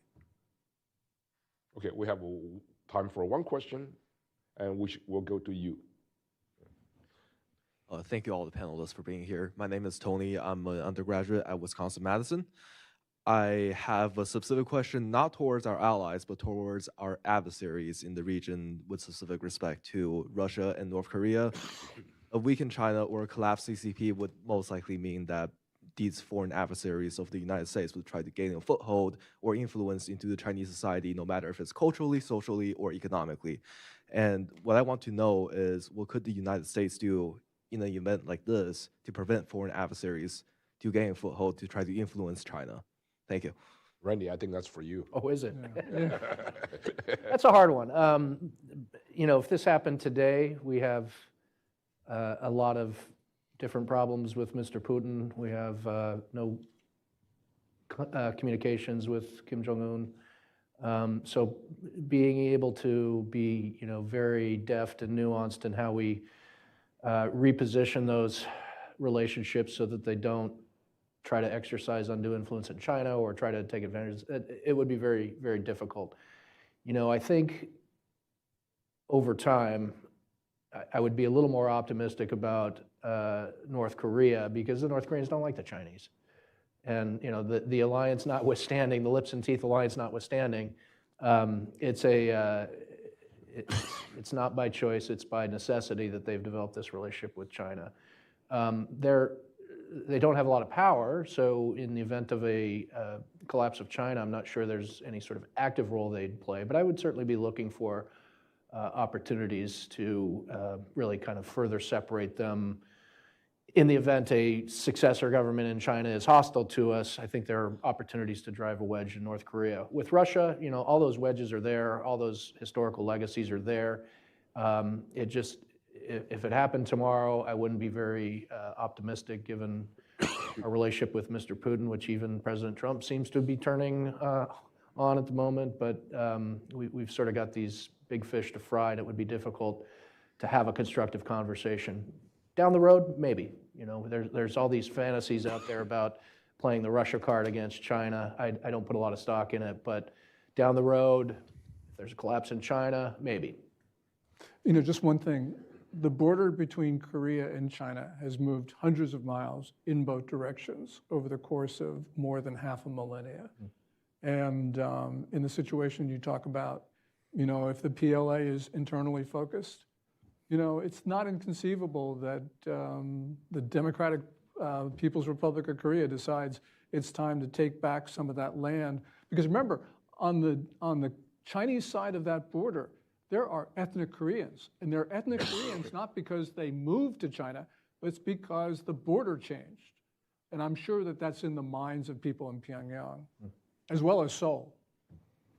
Okay, that's all the time we have for this panel. Thank you, Randy, Gordon, and Rick. So as our next panel is being mic'd up, so we'll take a 5-minute recess. All right, thank you. especially if, the golden ticket, to use a Willy Wonka term, is Beijing or Shanghai, these cities. And if you do have a hukou that ties you to these great urban centers, you have educational opportunities, you have work opportunities that otherwise are denied to people. We're going to talk about ideological reliability too, and how that fits in. But really, I think, again, past his prologue, the roots really go deeper to the hukou system. If you want to go back to the Western Zhou dynasty, 11th, 8th century, you start to see the roots there, certainly as you enter the Warring States period, where there was a need for defensive reasons, communal defense. You had organization of households. But it really, I think, comes to the fore in the Qin dynasty. And there was a need to control population, mass mobilization for these corvée labor projects, and conscription. This Qin state was a highly militarized state, and it was based on a philosophy called legalism, fa jia. And Chinese legalism it's a proto-totalitarian theory. If you read Han Feizi, the great legalist theoretician, or if you look at Shangyang, the reformer, the idea of local surveillance, collective responsibility, and punishment, that really comes to the fore. And I think to understand the PRC today, in some ways, yes, it is Marxist, it is Leninist, it is Maoist, it is Shiist, but these are in many ways things that have been glommed onto this legalist strain, this legalist tradition there. I think that if you look at people like Wang Huning, who's a very important figure in the Chinese Communist Party, in part because he's a survivor. He advised Jiang Zemin, Hu Jintao, and now Xi Jinping. In some ways, he is. You see him more as a legalist and someone who questions Marxism's compatibility with China. That is not to downplay or too much at least, the role of Marxist and especially Leninist ideology. The Chinese Communist Party is a Leninist system, Leninist party. I think one more recent commentator, Stephen Kotkin, talks about that. He is interesting because he understands the Soviet Union. I don't know if people are familiar with his biography of Stalin's 2 of 3 volumes that have come out. I don't know if he's fully understands China as much, but that lens by which to look at the Leninist one is very interesting. So we see this continuity from these kind of legalist ideas: collective responsibility, punishment, manageable clusters, population tracking. These, I think, are means of control that do have their roots in this legalist tradition. Mass mobilization, we talked about the Qin dynasty as needing to mobilize people, to militarize them. Mao was very good with that mass line, the ideological mobilization towards a common goal. Today, though, Xi Jinping certainly doesn't have that charisma of Mao Zedong, and we don't see that ideological fervor. That is not something that's characteristic of the reform era, or now the Xi era, which I think is in many ways characterized by certain non-movements, or such as the laying flat, Tanping, or let it rot, Bailan. Xi Jinping wants that great rejuvenation of the Chinese people, the China dream, and a lot of the responses met. So how do you control the masses in that scenario? And that's where technology, facial recognition, social credit system exists. There's a focus on what Pei Min-shi calls ex ante or preventive repression. His book, The Sentinel State, Surveillance and the Survival of Dictatorship in China, is useful. There's this idea of fangkong, prevention and control, that you especially saw during the COVID period. Zhao Kezhi, the Minister of Public Security in 2019, said the prevention of political risk is the first priority. Now, this system is a way to think of it, I think, is multi-layered. It's both horizontal, it's vertical. It exists as a bureaucracy. It's not, but not one that's entirely centralized. It is diffused. You do have neighborhood monitors. You do have now a credit monitoring system. You do see certain things like what is it, Germa, the Sesame, as an open Sesame too, that credit payment system that is integrated in some ways with this social credit score. You have political and legal affairs departments throughout the bureaucracy at different levels. You know, the number of uniformed police in China is relatively small, and even, Rick Fisher, you talked about the Ministry of Public Security. I think you mentioned 1.2 million people there. If you look at East Germany and the Stasi there as a measure of comparison, which was, I think, 91,000, the equivalent in terms of population would be maybe 8 million in China. So it is relatively a smaller people, police presence, and that is because it is diffused. Again, it's at the oftentimes the neighborhood level, the reliance on informers, and it is also, I think, the reliance on technology. Two very important technology systems. One is Skynet, Tianwang. That is the Ministry of Public Security again. Police can tap into it. It's more urban focused. And then the other is Sharp Eyes or Bright Snow, 血亮工程, and that also incorporates things such as facial recognition, even gait recognition, how you walk, and that's more focused on the countryside. There's an exportation of this to other countries, authoritarian countries. Venezuela, Zimbabwe, Uganda, and it's often under the guise of the smart city or safe city programs. So that is another challenge. You have the monitoring of WeChat and also what's posted on the internet. The Chinese are very adept at trying to get around that.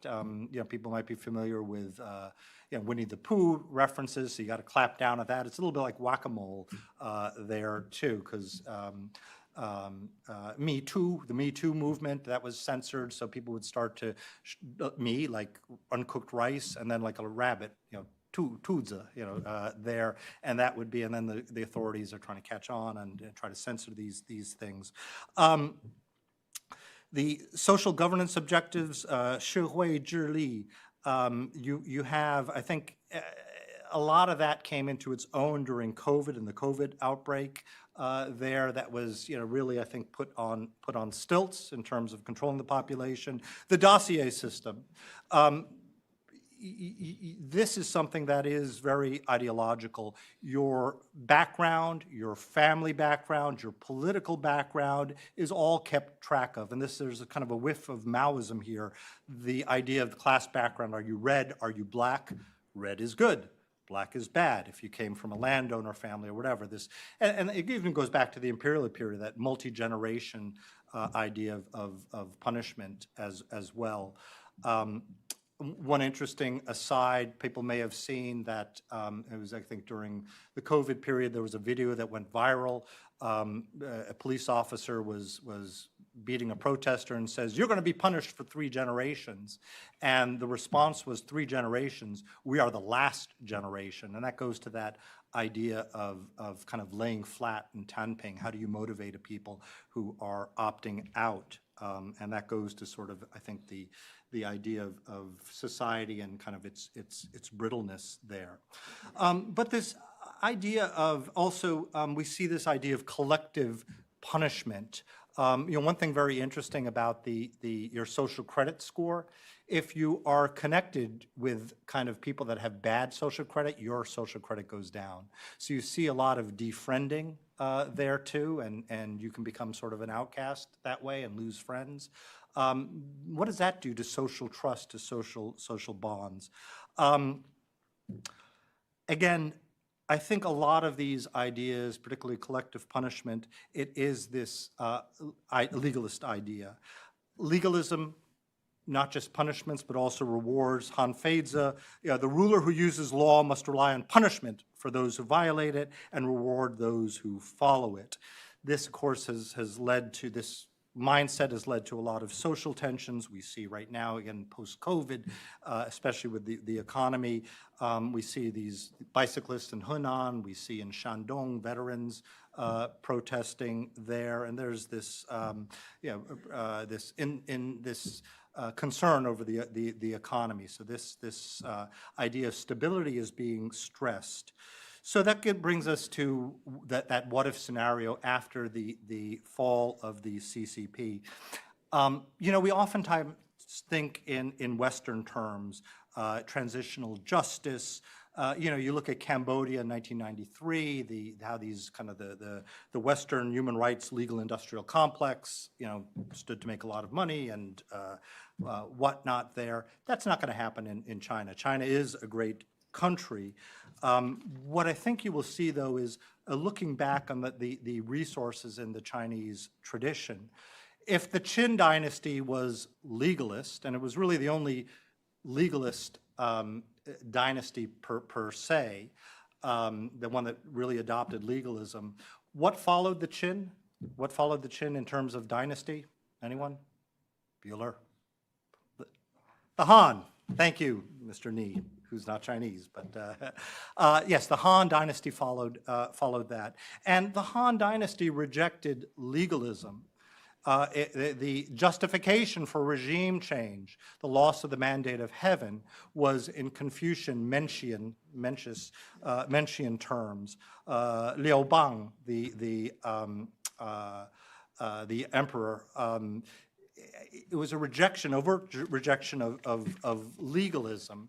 Now, cynics will point out that legalism always was retained, even under Confucian regimes, that the idea of Confucian on the outside, but legalist on the inside, yes, and in many ways, Confucianism sort of served like Christianity did post-Constantine or post-Theodosius. It gave legitimacy to a regime, but they had also still retained certain legalist elements. Even the current regime often uses Confucian garb in which to clothe itself. For example, Confucius Institutes, or this silly television show when Marx met Confucius. But it is not a Confucian one. And Confucianism did ameliorate the situation in China. And what in the post-Qin, you know, the Han restoration, or it did ameliorate some of the worst aspects of legalism. Punishment was loosened. The idea of collective punishment was loosened. And I think also you saw the rise of localism as opposed to that legalist Qin centralization. The emphasis on moral education. In many ways, the Confucian ideal is lawlessness, not lawlessness in the sense of anarchy, but the idea of virtue. If you have a virtuous society, you know, if the emperor is virtuous, if society is virtuous, you don't need the laws. Tacitus remarked that a superabundance of law is a sure sign of a civilization in decay. And when you think about that, I think that's very much true. So I think, and just to kind of illustrate the difference between a Confucian mindset and a legalist mindset, both Han Feize and Confucius tell the story of a man named Honest Kung. Honest Kung was so honest that he turned his father in for stealing a sheep. Now, if Han Feize, the legalist, what does he say about Honest Kung? Good guy, bad guy? He's a model citizen. You know, he could be a model Maoist here. I mean, he was, you know, he turned in his own father. What does Confucius say about him? He's the worst kind of human being that there could be. To turn on your own father, you know, never go against the family. You know, it's a lesson from the Godfather, but it is true in Confucian terms as well. So I think what we will see, if we do see a collapse there, one of the sort of the mechanisms that you will see is a more of a localization, and will you see the emergence of sort of a Confucian constitutionalism? You know, during the reform era, there was talk about that. Jiang Qing, not that Jiang Qing, a different Jiang Qing, wrote a book, Confucian Constitutionalism. There was that movement. I think Taiwan, in many ways, can be an example there. You know, the Republic of China Constitution, dating back to 1912 and then the 1947 reform, has a 5-branch system. 2 branches that are different from ours are the examination system and the control, or the examination yuan and the control yuan. That, I think, the conscious idea was to hearken back to a Chinese constitutionalism that existed even during the imperial periods. The examination referred to the scholarly elites that were versed in the Confucian classics. The control yuan, or the idea of control, was the idea of a bureaucracy that checked the excesses of the emperor. The idea of remonstrance that existed, that understanding of virtue, that law above the law that was appealed to even in the Chinese system.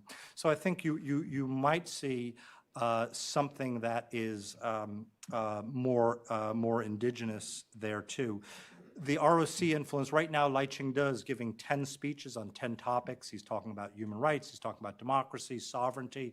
Yes, obviously directed at a local Taiwanese audience, but if you read the Global Times, they're really freaking out about it too, because that message does seep through. You will, of course, have Western liberal ideas somewhat creeping in, but the Western ideas aren't necessarily going to be liberal. So, for example, if you know, 2 popular thinkers in China, Carl Schmitt and Leo Strauss, critics of liberalism. It'll be interesting to see kind of what emerges, and then I think also this idea of localism and that, you know, we think of China as a entity that is unified, but there is this idea of 反就比和，和就比分, the opening line of the 3 kingdoms. The realm long divided must unite, long united must divide. You will probably see more in certain regions such as Guangdong, the Hong Kong influence, perhaps an emergence of more liberal regimes. You might see, you know, truth and reconciliation committees there. You will probably see then a uneven dismantling of all these systems. But again, I think the past is prologue. You will see a emergence of a sort of modified form of Confucianism, a moving away from these instruments of totalitarian control, but it will be uneven depending on where you are. Thank you very much. And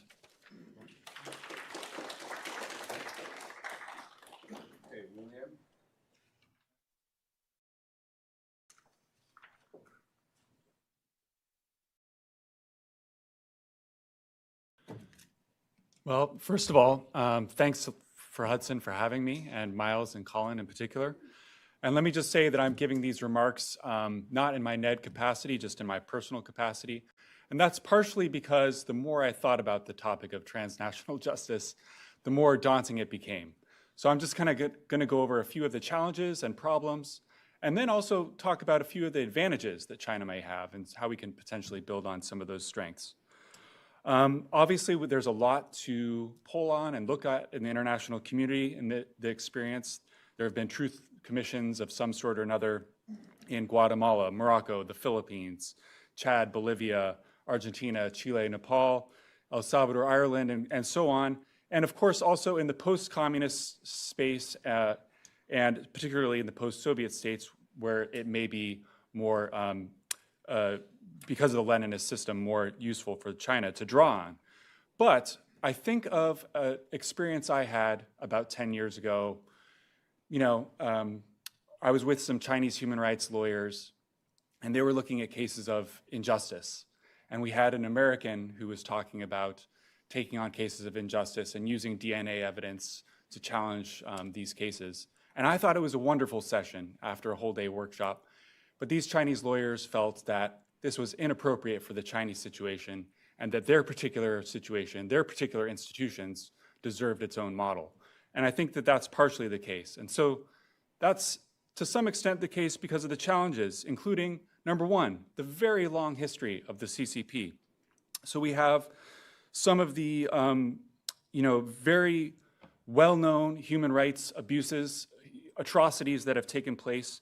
Obviously, we think of things like the Great Leap Forward, 30 million deaths at least, the Cultural Revolution, the Tiananmen Massacre, the crimes against humanity that are still ongoing in the Uyghur region. These are some of the things we first think of. But then there are a whole series of lesser-known ones. The Yan'an Rectification Campaign, the Siege of Changchun, the suppression of counter-revolutionaries, which 500,000 to 1 to 2 million people died in the early 50s, the anti-rightist movement, the Tibetan uprising, the Cultural Revolution as it impacted people in southern Mongolia, the things like the July 5th, 2009 massacre in Urumqi, the suppression of Falun Gong and organ harvesting. And then there are crackdowns that are even nonviolent in nature, such as the crackdowns on civil society against the workers' rights movement, the 709 crackdown on lawyers, which took place about 10 years ago, July 9th, 2015. We're celebrating the 10th anniversary of that. And then if we look at Hong Kong, since 2020 with the national security law. So these are just a huge amount of disasters.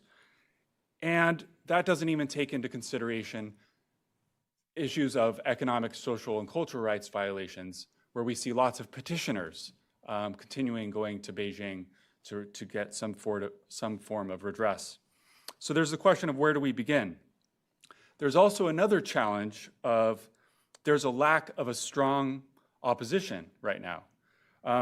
So in looking at the post-communist, the transitions in post-communist states, some scholars have found that the scope and pace of reckoning were strongly linked to the relationship between the regime and the opposition during communism and in the post-communism phase. So after surveying many countries, scholars have came to the conclusion that in areas such as lustration, which is kind of vetting for regime participants, court proceedings, and access to secret files, scholars concluded that there was a clear pattern that the former communists would vote against the reckoning, while the opposition provided impetus for it. So in other words, where there's a strong opposition, there's the strong impetus for a reckoning. By contrast, where organized opposition towards communism was weak because of a combination of little pre-communist experience with political pluralism, or because of severe repression of any nascent counter-elite, one finds a much weaker push towards transnational justice. So that's another issue that China faces. I would say right now, at least in terms of China domestically, there is no real organized opposition. There's no figure like Navalny, for example. And at least in most people's lived memory, there's not a lot of experience with political pluralism. Another problem one could foresee potentially is that there's a history in which each dynasty, as it takes over, will paint the previous dynasty in a negative light. And one could imagine a scenario in which, if the CCP were to fall, there would be a very superficial reckoning with the past, or very perfunctory reckoning. And there's also a risk, I believe, of a focus on retributive justice without having a social transformation to really change society towards a more democratic society. As Piero was saying, it's kind of if you say a totalitarian or all-encompassing controlling regime, we need to have some sort of similar mechanism to get towards a more democratic society. So those are some of the challenges, and I'm sure there are many, many more that I have not even thought of. But some of the advantages I could see that we could build on are there's a deep respect for history in Chinese culture, obviously, almost like a religious-like devotion to the importance of history. And this is one reason why, President Xi Jinping has been on guard as what it brands historical nihilism and any looking into the inquiry of the party and attempts to overthrow the Communist Party. But could we use that emphasis on history to do something like Chile did, where there were committees, high-level committees, to assess the human rights violations? We could also similarly, in addition to having a high-level committee, perhaps have other commissions at a local level to address the issues of the size of China, but also the political differences in repression that took place. So the repression that takes place in Henan or Shandong is very different than places that, like the Tibet Autonomous Region or the Xinjiang Uyghur Autonomous Region. So there may be a need for having different historical or different regional commissions. Another advantage that there is actually is civil society has made excellent efforts over time at human rights documentation. So some of these to think about are the Uyghur Tribunal, which convened a series of experts to look at the issues of crimes against humanity and genocide in the Uyghur region that pulled evidence from many reputable sources. There's things like the Xinjiang Victims Database that has thousands and thousands of victims and their detailed testimonies, and the Uyghur Transitional Justice Database. There was the China Tribunal on forced organ harvesting. Organizations like Human Rights in China have documented in great detail the stories of the mothers and fathers whose sons and daughters were victims of the Tiananmen massacre. The CHRD, the Network of Chinese Human Rights Defenders, has a database on prisoners of conscience. There are groups to dialogue with, such as the Tiananmen Mothers, the Hong Kong Alliance in support of patriotic democratic movements in China, which used to put on the vigil every year in Hong Kong for Tiananmen Square. Civil society has also been very adept at using the UN system. Now, why would that matter? Some may be skeptical of the UN, but these are human rights treaties that the Chinese government itself has ratified and agreed to implement. And since 2018 alone, there have been 126 letters and communications from UN special procedures, that's special rapporteurs who are experts or their working groups. So these have involved the gathering of evidence, asking the Chinese government for their response, and the finding of documentation. So this is a very powerful tool in terms of documentation. And civil society is also very useful in forming alliances. There are many informal gatherings and dialogues between Uyghurs, Tibetans, Hong Kongers, mainlanders, and so there's some degree of solidarity and work that can be drawn on there. And I would also say that China has a great tradition of civil society historians. If one looks at Ian Johnson's recent book, we can see that there's many people who have made it their mission to document things on kind of the local level. And Hong Kong, of course, used to have a very vibrant publishing industry in which people like Zhao Ziyang would even write his autobiography to get his point of view of how things occurred in very important moments in Chinese history.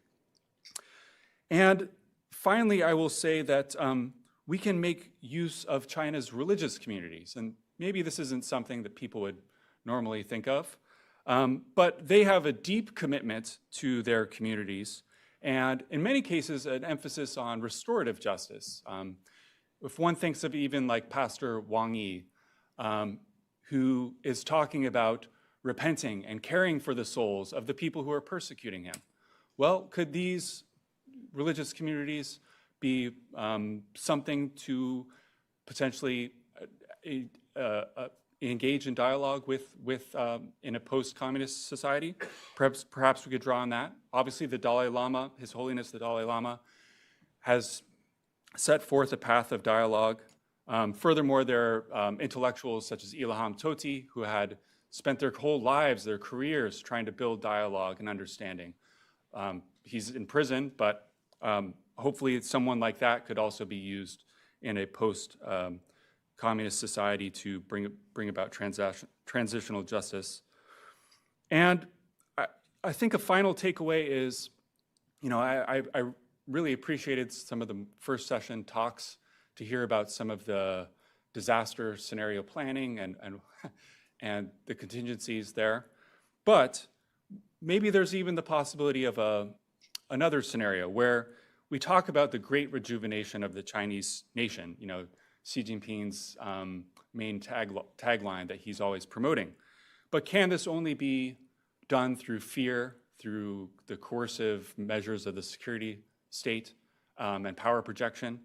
Or, as Piero was perhaps saying, could Chinese people want to say that we want greatness, but based on morality and virtue? And could someone try to eventually lead the country towards something that they can be proud of their cultural heritage?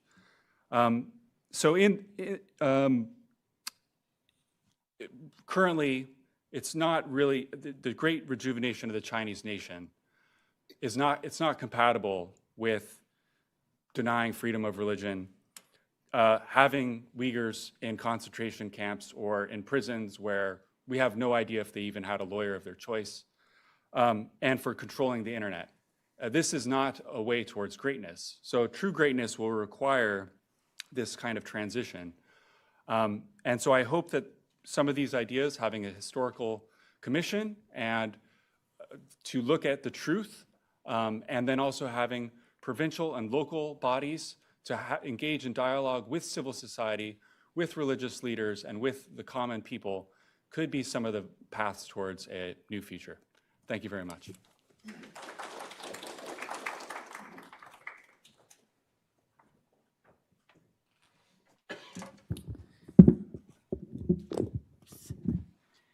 Thank you very much, Miles. So when the Chinese communist rule collapses, the United States will need to lead an effort to head off ethnic violence and political retribution and civil war. To put the Chinese society on a stable footing for the future, the U.S. policies will be critical to advance independence, democracy, freedom of speech and religion, and other fundamental human rights. And this priority is going to be my focus. It serves American interests by encouraging an orderly transition toward a stable China at peace with its own people, including its minorities and its neighbors. And I will be drawing upon, or I have drawn upon various historical precedents, including the sudden collapse of Soviet communism that ended the Cold War without a shot fired. Its first stages saw the liberation of millions of captive people who formed 20 new republics in Central and Eastern Europe, which have largely gravitated to the West in what historians consider to be a mostly peaceful transition. And that is our goal for China. In China, the undertaking will require varied policies calibrated to the needs of each region, locale, and demographic of that diverse country. I will discuss three broad categories of challenges the U.S. needs to prepare for. First, determining the future political status of the special administrative region of Hong Kong and the 5 autonomous regions of Guangxi, Xinjiang, Tibet, Inner Mongolia, and Ningxia. By law, the CCP allows these regions a degree of self-governance and ability to legislate, but which in practice, of course, is curtailed. Together, these regions represent some 118 million people and include the homelands of China's most oppressed and thus aggrieved ethnic minorities. The regions will each face the decision of whether to remain in China with reinforced autonomy or to separate and declare itself an independent sovereign state. Some may also consider unifying with neighboring states. The U.S., working with its Indo-Pacific allies, should be prepared to support and advise them. Our support for independence should depend on the will of the people of the province, various regional factors, and conditions that U.S. policymakers define in a set of guidelines reflecting U.S. government interests. And first, the first step, the United States government should adopt a set of principles or guidelines to form an interagency task force to coordinate this effort.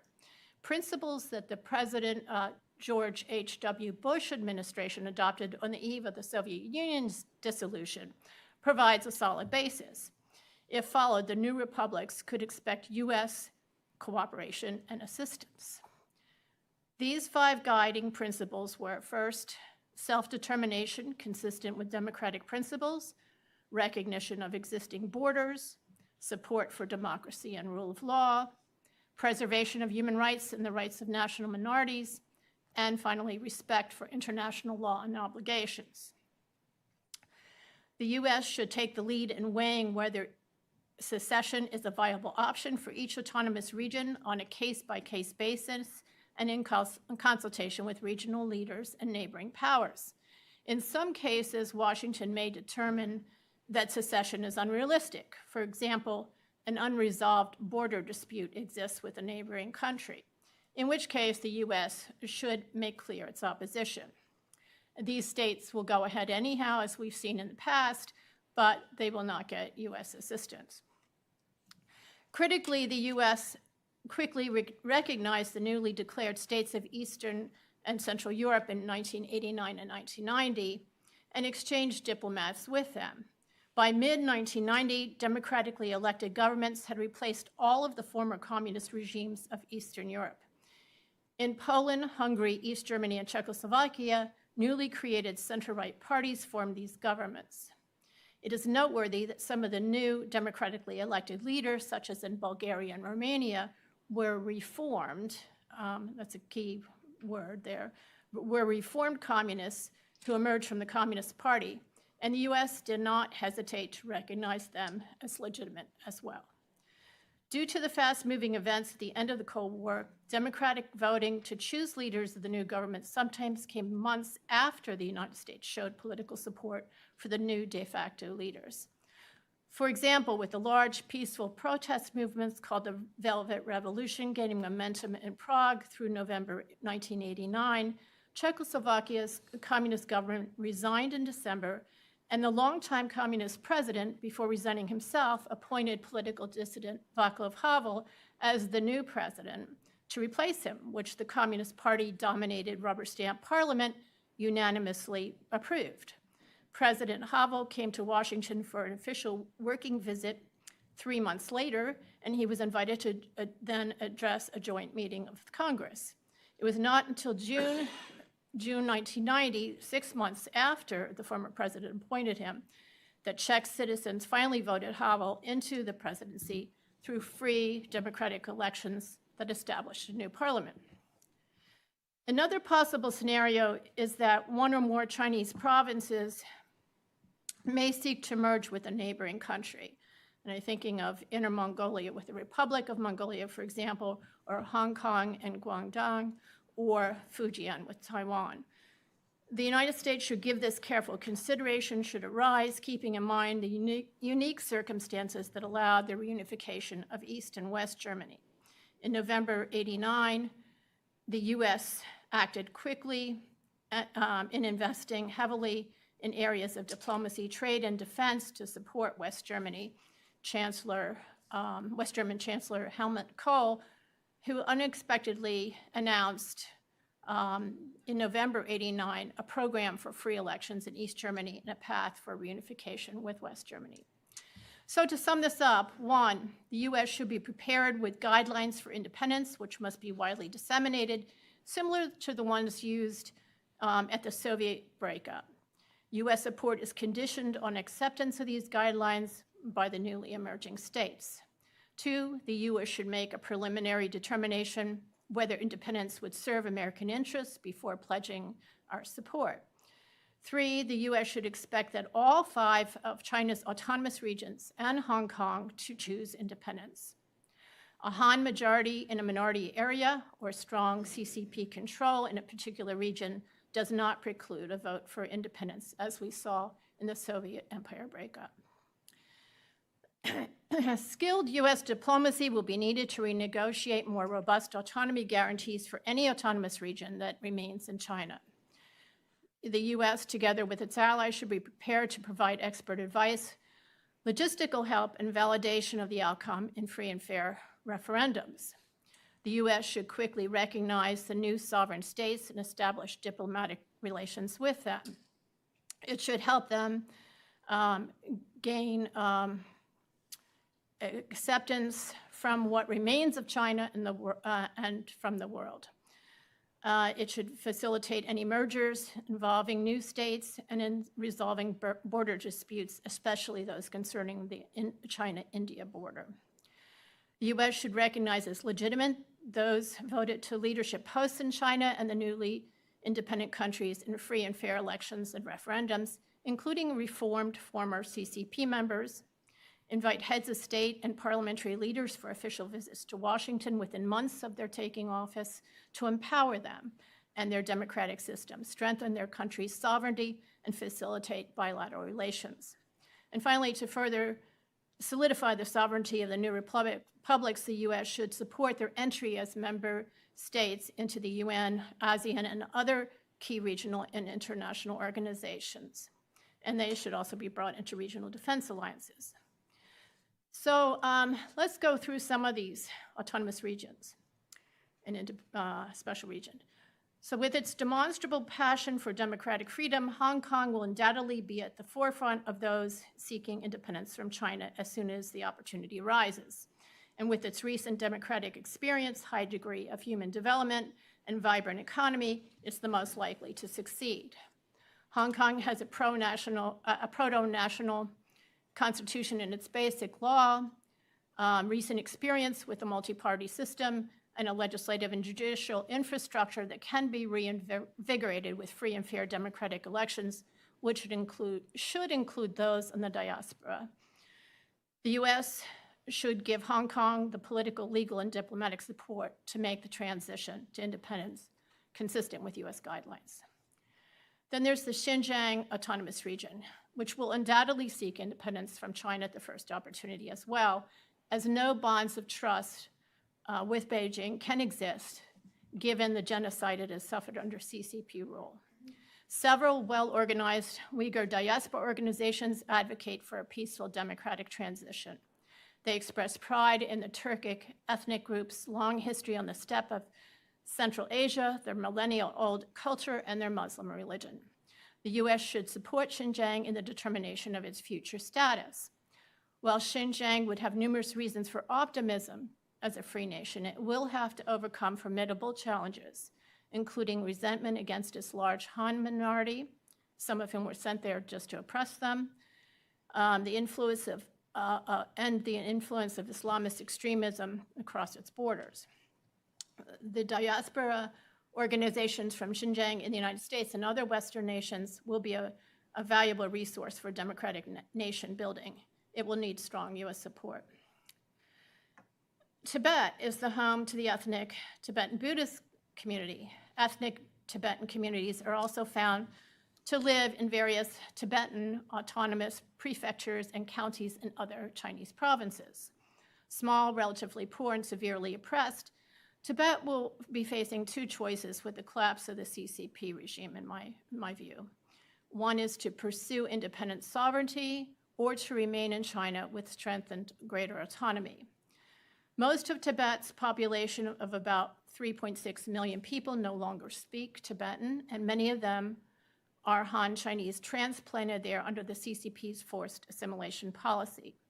Authorities have removed at least 1 million Tibetan children from their families and placed them in state-run boarding schools to indoctrinate them against their Tibetan identity. Beijing is now asserting the right to validate the reincarnation of the next Dalai Lama in the category of Ripley's Believe It or Not. The Dalai Lama, the spiritual leader of Tibetan Buddhism in exile in India, has been an important voice of peace, stability, and democracy for Tibetans, and his role will be critical to the success of the region as it goes forward.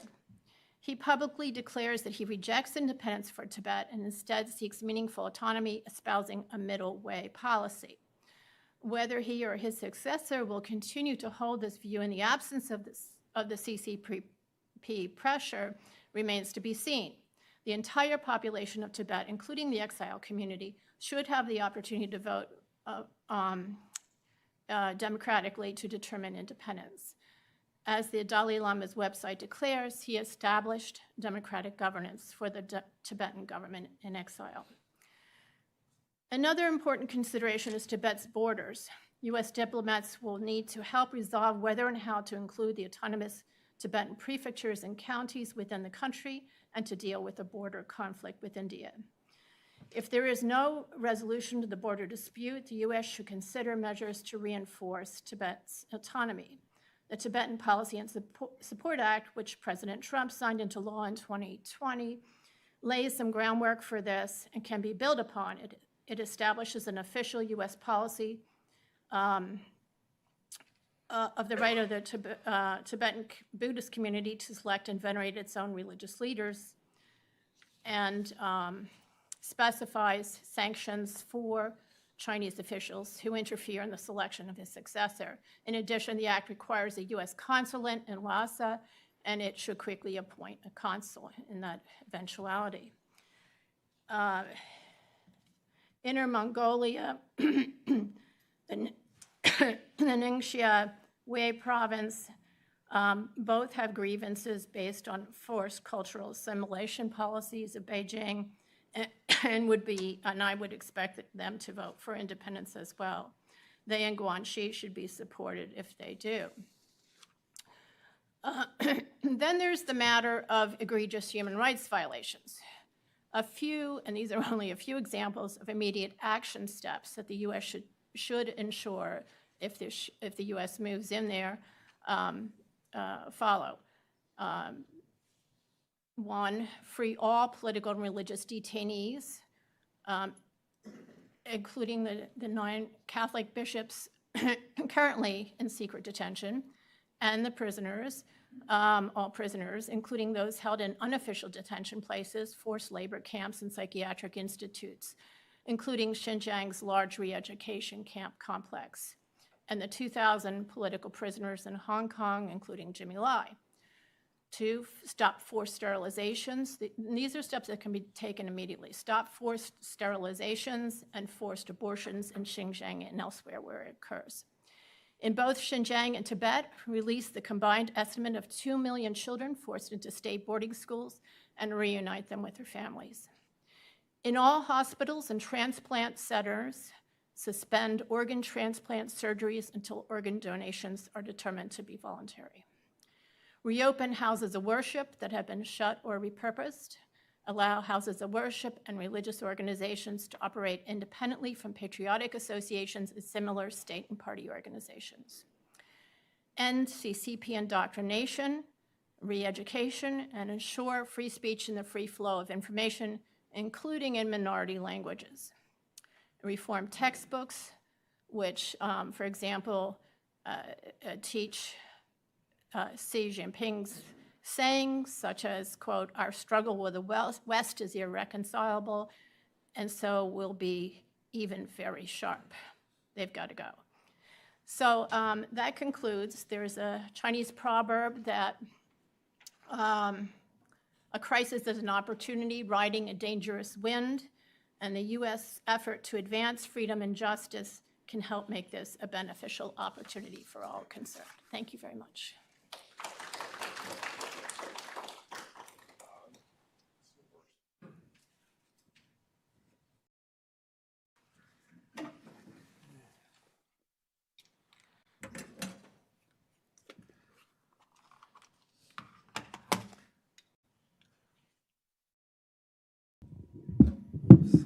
So thank you. My thanks to the Hudson Institute and to Miles for asking me. I'm a little embarrassed to be speaking here today because my subject of expertise, which is the domestic PRC legal system, the premise of this talk, of course, is that that subject has disappeared. I'm going to be talking a little bit about constitution making. Back in the Federalist Papers, Alexander Hamilton wondered whether societies, he said, are really capable of establishing a good government from reflection or choice, or whether they are forced, whether they are destined, forever destined, to depend for their political constitutions on accident and force. So today I want to say something about what we might expect from a constitution-making process following a collapse of the current political system in China. So a few caveats are in order here. First of all, what do we mean by collapse? Well, it could mean a range of things. We say that the Soviet Union collapsed, but what really happened there, of course, is that the authority of the Communist Party of the Soviet Union collapsed. The constituent republics remained in existence, and in fact, they got even, a more realistic existence than they had ever had under the Soviet Union. So there was a structure on which to build the new Russia, even though we might be a little disappointed at how it turned out. Similarly, back in China, the Qing dynasty collapsed, but the provinces retained their identity and their ability to act politically. Now, of course, modern China is not the USSR, and it's not the Qing dynasty. In particular, it has systematically suppressed all the non-governmental organizations, whether it's independent churches, labor unions, chambers of commerce, organizations like that, that might have provided resources for post-collapse political organization. Still, it seems unlikely that the loss of authority of the party center will result in utter anarchy. So some sources of authority are going to arise, even if we don't know exactly what they're going to look like. Second, we can observe developments, but I think it's very unlikely that outsiders can actually offer, practical and useful advice. There's not much that outsiders can know that the insiders, don't already know. So what exactly are we going to be telling them? What really determines the content of constitutions is really intensely local political considerations, on the ground when the Constitution is being drafted. And so, outsiders' recommendations about what you ought to include and what your constitution-making process ought to look like, I think are largely pointless. So what we can do, though, is refrain from giving bad advice, and in particular from, when we're trying to assess it, from condemning whatever results simply because, the Constitution doesn't contain our particular, pet, provisions. So, a Constitution that looks terrific is very likely to be one that everyone ignores. And so, it really is going to have to contain political compromises. Those political compromises, probably are not going to look very good if we know what was behind them. So at the same time, though, there are elements of constitution making that we can identify as more or less likely to cause problems, subject always to the caveat that every country is different and that there aren't any one-size-fits-all solutions. So let's just start with, why do you want a constitution anyways? Why might we expect the people of China to even bother with a new constitution following collapse? Well, it does seem to be something that people generally do in the wake of political upheavals, and constitutions do in fact serve several useful purposes. One, not required for international recognition, but it helps if you can have a constitution to sort of identify yourself as a real political entity. It also does serve a purpose, if well done, in securing domestic recognition from various parties within one's own state. It lays out the formal mechanisms for the exercise of public power. And in particular, I think it can memorialize, in writing, the details of a real political bargain that was struck among influential actors. So it does seem pretty likely that people in China, will want to establish a new constitution. If we look at the history of constitution making in China, and this is something that Piero is much more familiar with than me, we can make a few observations. In general, this history is one of constitutions that were mostly ignored. So, there's plenty of blame to go around here, but I think one factor is that the various actual and proposed constitutions were typically not the subject of some kind of a real bargain among politically powerful actors. On the one hand, it might have been a constitution that was simply imposed unilaterally or pretty unilaterally by one actor that controlled everything throughout the process and didn't let anyone else have a say. On the other end, it might be a constitution that was largely, drafted by people who didn't have any political power, and so they were incapable of making the provisions stick. And this is really a general dilemma of constitution making. So at any given time, in any given society, there's going to be people who are powerful and people who are not. Obviously, a simple piece of paper isn't going to change that. Now, a constitution that takes no account of this power is useless because it's never going to be effective. But at the same time, a constitution that takes full account of existing power relations is also useless because it's unnecessary. It doesn't change anything. So, we're going to need to understand that in assessing any constitution-making process and its results, and again, not dismiss a constitution simply because it doesn't contain our favorite pet positions. Now, how do you get a constitution-making process started? Well, a lot depends on the extent to which the existing institutions survive, in a post-collapse China. So will the National People's Congress still exist as an institution? Well, what about the Chinese People's Political Consultative Conference?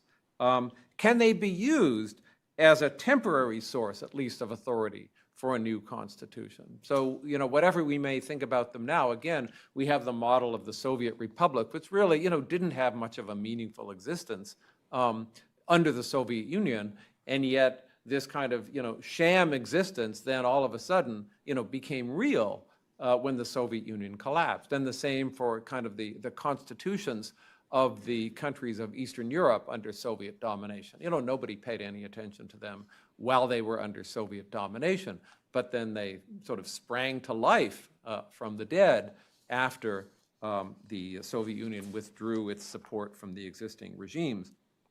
And so the Eastern European experience, I think, is on the one hand both instructive and not instructive.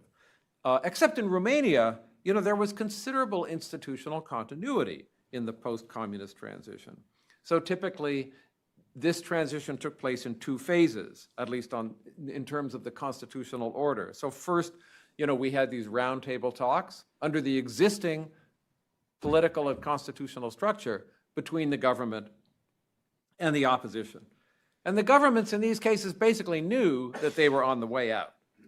They did have some bargaining power, but the talks were basically about smoothing their exit.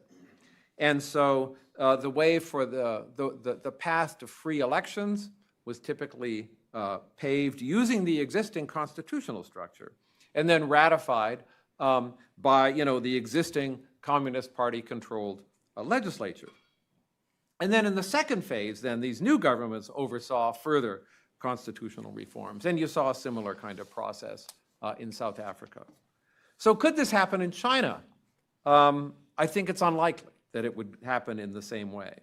The governments of Eastern Europe depended on external military backing from the USSR. And when that disappeared, they quickly folded.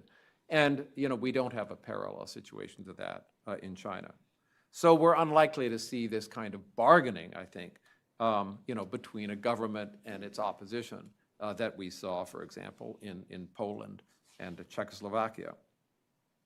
So institutionally speaking, the question is whether constitutional reform is going to be carried out within the framework of existing institutions or kind of in an institutional vacuum. Now, the last time China saw a complete collapse of central government authority was, I would put it in 1911 when the Qing dynasty fell. I don't count 1949 as a collapse because, the KMT left, but the CCP came right in, and so we didn't see a complete collapse of central authority. But at the time when the Qing dynasty fell, there was a robust civil society. So, the Qing itself had this history of ruling with a light hand and depending a lot on local elites. And these local elites played a large role in late Qing reforms, and they were a resource that could be drawn on in constitution making. But as we know, those conditions don't exist in China today. The CCP, nobody would say that they rule with a light hand. And they have, of course, suppressed all kinds of independent civil society organizations. So it's hard to see civil society organizations such as Solidarity or the Catholic Church, in the case of Poland, playing much of a role as a substitute for collapsed political institutions, if those institutions do indeed collapse. Now, whatever happens, the question of legitimacy is key. And we can break this down into a few components. We can call that upstream legitimacy, process legitimacy, and downstream legitimacy. So by upstream legitimacy, I mean,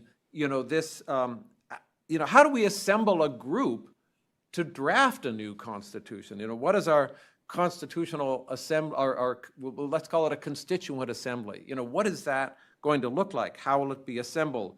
And according to what principles? Now, given our premise of collapse, that's the premise of this whole session today, it may be that there is no body, with the political authority to make these kinds of decisions, unchallenged. So it seems likely here that the parties to any bargain, again, if we are assuming as a premise kind of the collapse of central authority, it seems that the parties to any bargain about a constitutional assembly are going to be regional authorities, whether, whoever is in control of the various provinces, unless we really mean by collapse something like, utter chaos and anarchy, which again, I don't think is likely to happen. But if we're looking to regional authorities, then I think it's going to be asking too much, to expect a lot of kind of legitimacy here. The provincial authority may be the local party boss. So I think some recognition of political reality is going to be necessary here. But a constitution can still gain legitimacy in other ways. So the second kind of legitimacy would be process legitimacy. So here we're going to ask, how is this drafting process going to work? Is it going to take place under the shadows, of a gun? Is it going to take place under the shadows of, mass, demonstrations? And so in this case, for example, if we were giving advice that someone was willing to listen to, we might say, let's not have it located in the capital city. Let's not have it located in any major city at all. Let's have it, out in the boondocks somewhere, so that nobody will be able to mobilize mass demonstrations to try to intimidate the delegates. Is voting going to be by some method that weighs population, or if the Constituent Assembly is put together by regional authorities, are people going to insist that every region get a vote, kind of, like our Senate works, or is it going to work like, our House of Representatives works? That's another question that constitutional assemblies have to deal with. And then how much public involvement is the right amount? The US Constitution, was drafted by a small group in secret. Is that going to work in the 20th century? The 21st century?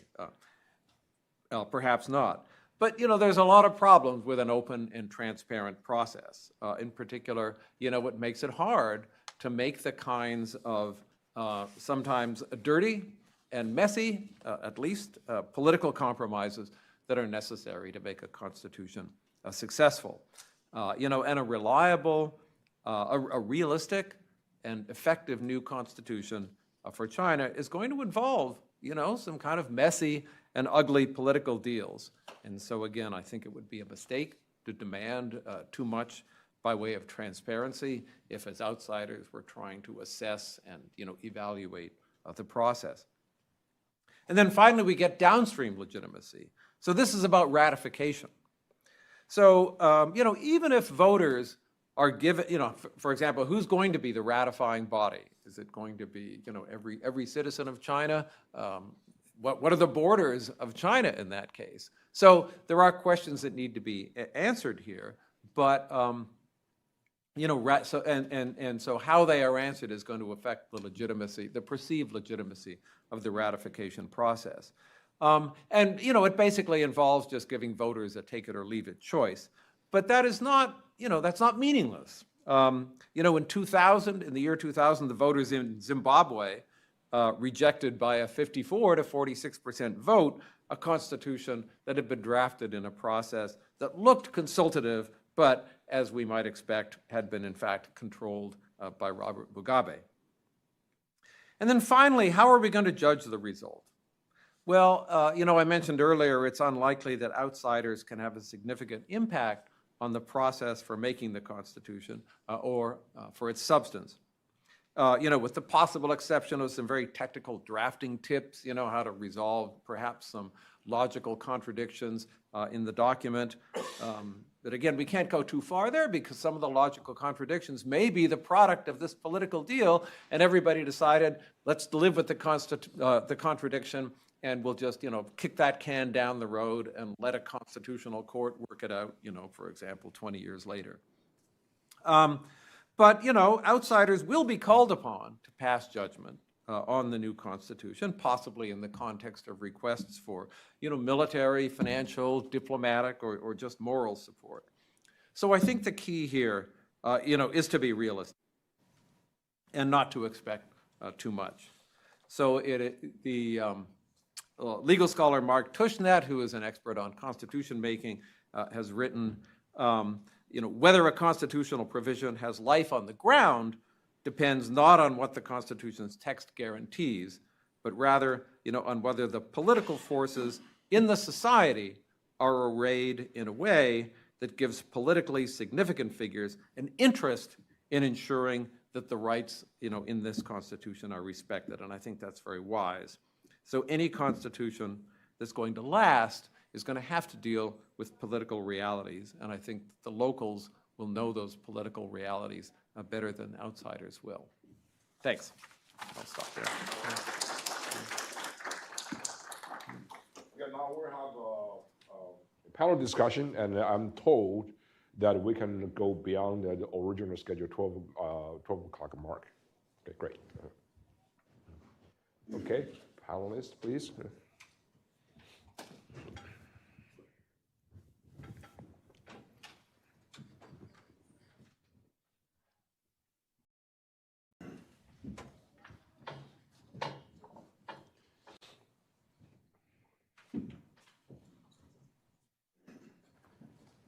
All right, thank you for these excellent presentations, and as expected, they were really brilliant. Let me just go by the order of the presentations. My first question goes to Piero. You mentioned about the past is product, definitely, and there are a lot of similarities of the legalistic tradition and the communist Leninist regime. One of the things that's really striking me that's really is amazing is the concept of hierarchy. The traditional society, Chinese society is all ranked by all kinds of, everybody should know his or her place. Hierarchy is the social fabricate, the core of the Chinese society. China is obsessed with harmony, stability. And in today's China, of course, the communism, even though it's professed to be champion for equality, but China is fundamentally very hierarchical. You mentioned about the hukou, the household registration. Now, what's to know about hukou is hereditary. It's very fengjian. It's very feudal. Right? And of course, if you live in the Chinese society, you should be really aware, and you're meant to be aware of where you are, which level you are, what GBA you are, right? Because which GBA you belong to, which level you belong to, which hierarchy you are, determines a lot of things, right? So in this case, how do we then instill the idea of equality? I mean, the fundamental founding creed of this nation is that all men are created equal. So that actually is a very powerful signal to the Chinese citizens. I remember there was one very important scene in 1990s when President Clinton, Bill Clinton, went to China, and he and his young daughter Chelsea walk on the street of Shanghai in the motorcade, and then finally Chelsea wanted to have ice cream, Chinese ice cream. So they walk out of the limousine, and Bill Clinton, the President of the United States, held a hand with his daughter and went to the ice cream shop and bought ice cream. Bill Clinton put out the wallet and paid for it. That, to the ordinary Chinese citizen, is unimaginable. It was at that moment that the idea of equality is worth probably several hours of speech.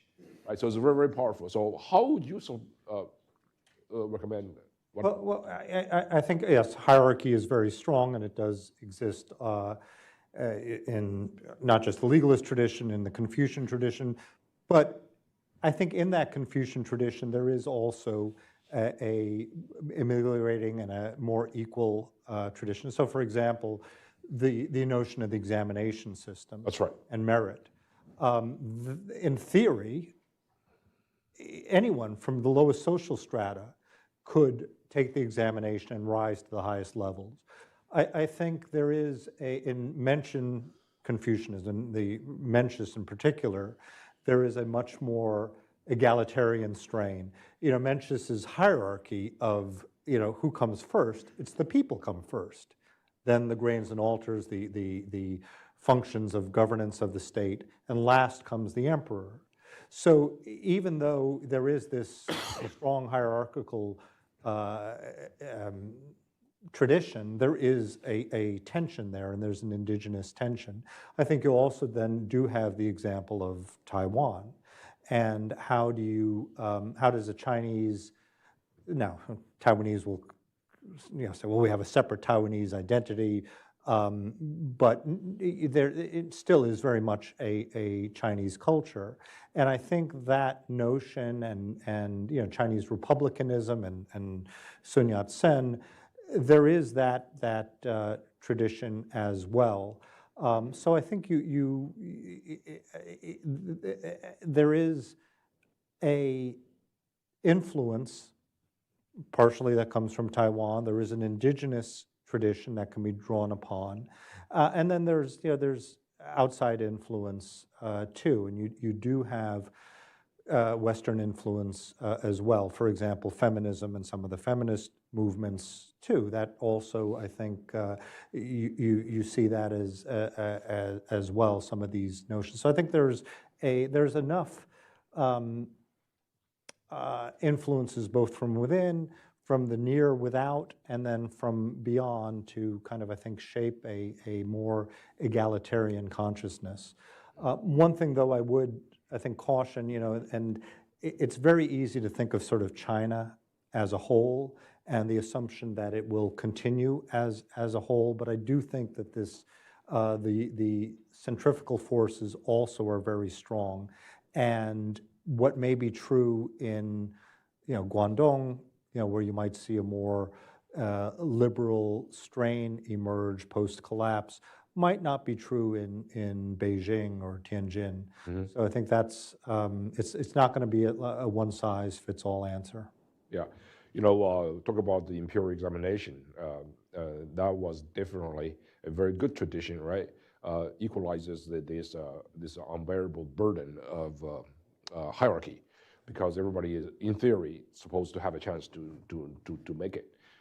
Today in China, Gaokao follow that tradition. Gaokao is basically China's examination hell. So I personally went through that myself. But even that mechanism actually could, which has indeed served as some kind of social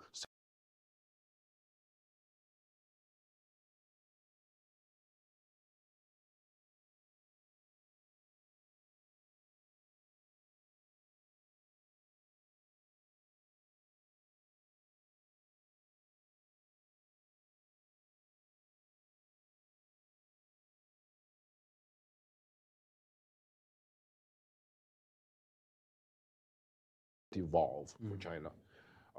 even that has some kind of it's corrupted, degenerated. You have this, recruits, college recruits, basically through examination, 高考, and also you have recommendation. Right. It is in that category, and it also regional difference over there. The thresholds for being admitted into colleges are vastly different regions. Right. Beijing, Tianjin, and in Ningxia, Xizang, and they're very different. So there's a lot of inequality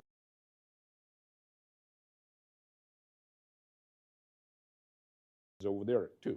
But I get your point over there. Now, several of you mentioned about this issue of regionalism. William, I mean, in your case, you also talk about regionalism.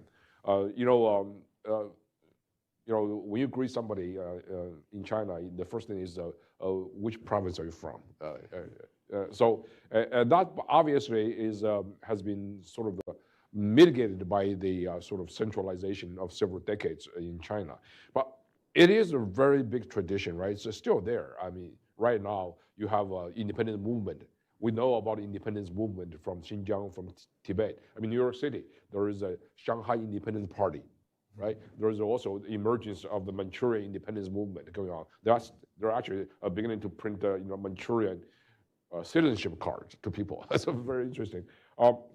So in the year 1900, that's the year of the Boxer Rebellion, when the Chinese Qing dynasty declared war on basically on the world, and several provinces in the south declared autonomy, independence. So do you see this kind of emergence of regionalism that is obviously very, very nascent? It's probably invisible in one case. Could be potentially a good force for good. Wow, Miles, you asked the easy questions. No, that's a very good question. I think it is complicated by the fact that, as you said, since 1949, I think the government has put such an emphasis on kind of a national consciousness of promoting Mandarin. For example, if you live in Shanghai, you could see elderly grandparents speaking Shanghaise to their children who are answering back in crystal clear Mandarin. So over time, what has that done to weaken regionalism? My assumption would be that it's actually weakened it quite a bit. However, from the point of view of truth and reconciliation commissions, I think it's still important to potentially have regional or local responses, because there have probably been such amazingly different amounts of repression in different places. Where in Guangdong, potentially there's considerably less, given that it's relatively liberal and has had the strong Hong Kong influences over time, compared to other areas where they've had to use much more coercion. So that's kind of where I was trying to get at in my remarks regarding why it would be useful to not just have a very high-level response, which I think would be important to look at all of the political atrocities over time, but then to actually have some dialogue and truth-telling at the local level, where, if we look at, the Rwanda example, they also divided into 3 different layers, where there was the kind of the international, criminal tribunal, the national court system, and then very local committees to talk about things on a more reconciliation model. So although I think I don't know to what extent international models could be useful, I think that having that tiered system could potentially be one way forward for China. Okay, great. Nina, I find your remarks fascinating, because you brought something that I've never thought about. Inner Mongolia joining Outer Mongolia to become an independent state, and Fujian province joining Taiwan. And that's just a really, really interesting and a fascinating idea. Now, I'm not sure it would work, though. I'm not sure they want it. Well, this is all about possibilities. We don't know whether it works or not. Possibilities. It's sort of the idea that's where, because a lot of people in China do think about this kind of things. Like you also brought up the Eastern and European experience and the Soviet experience, which is relatively sort of bloodless, right? So that's because you have some figures like Yeltsin who there say, listen, you want to go, you go, and then they do have some kind of a unique ethnic identity of all these republics, which is brings me to thinking about the former president of Taiwan, who's the father of Taiwan democracy, Li Denghui. Now, Li Tenghui had this very interesting idea. Hey, the China is too big. We got to divide them into 7 parts. 七块论, 7 parts. Manchuria, Mongolia, Xinjiang, Tibet, and then Hong Kong, Macau 1, and Taiwan. So all of them together. Rather than disintegration, Nina, the question for you is, would it be possible to have some kind of a federation of states? In other words, they have a total autonomy, but then they remain within the sort of framework of one country. It's kind of a United States of China. I think that may be a solution for a core group of them that is mainland China right now. But I think that the forcible assimilation policies of the CCP for those ethnic areas has poisoned this whole notion of autonomy. Hong Kong is not going to want to have any kind of part of this. I think that they'll want to go on their own. And I think that they will all want to leave. We saw that in Eastern Europe and the Soviet republics where the communist leaders wanted to break away at that point. They wanted to be the warlords of their areas or the next democratic president, as the case may be. But so I expect them to want to, that they don't quite have this nationalist feeling. They don't share maybe an ideal that America has, our ideals of democracy and rights and freedoms they don't share that with each other. I don't really know, and it's going to be up to them, and we're not going to be able to stop them racing to the exits, nor are we going to be able to say that you should join this group or that group. Yeah. But what we can do is say, we will shore up your legitimacy, and we will support you in defense or trade or in other ways if you meet certain conditions that we set out. Now, George H.W.'s administration, Bush's administration's list of guidelines may be good, or the current president may want to add other ones, take away some. So we don't know what those principles are. That should be step one. The United States should have right now in its vest pocket are those principles, and then we should offer our support for their sovereignty and recognizing their legitimacy and bringing them to UN if they meet those criteria. Yeah, that's absolutely the core of the issue, right? It's up to them. It's up to them. Not to us. Yeah.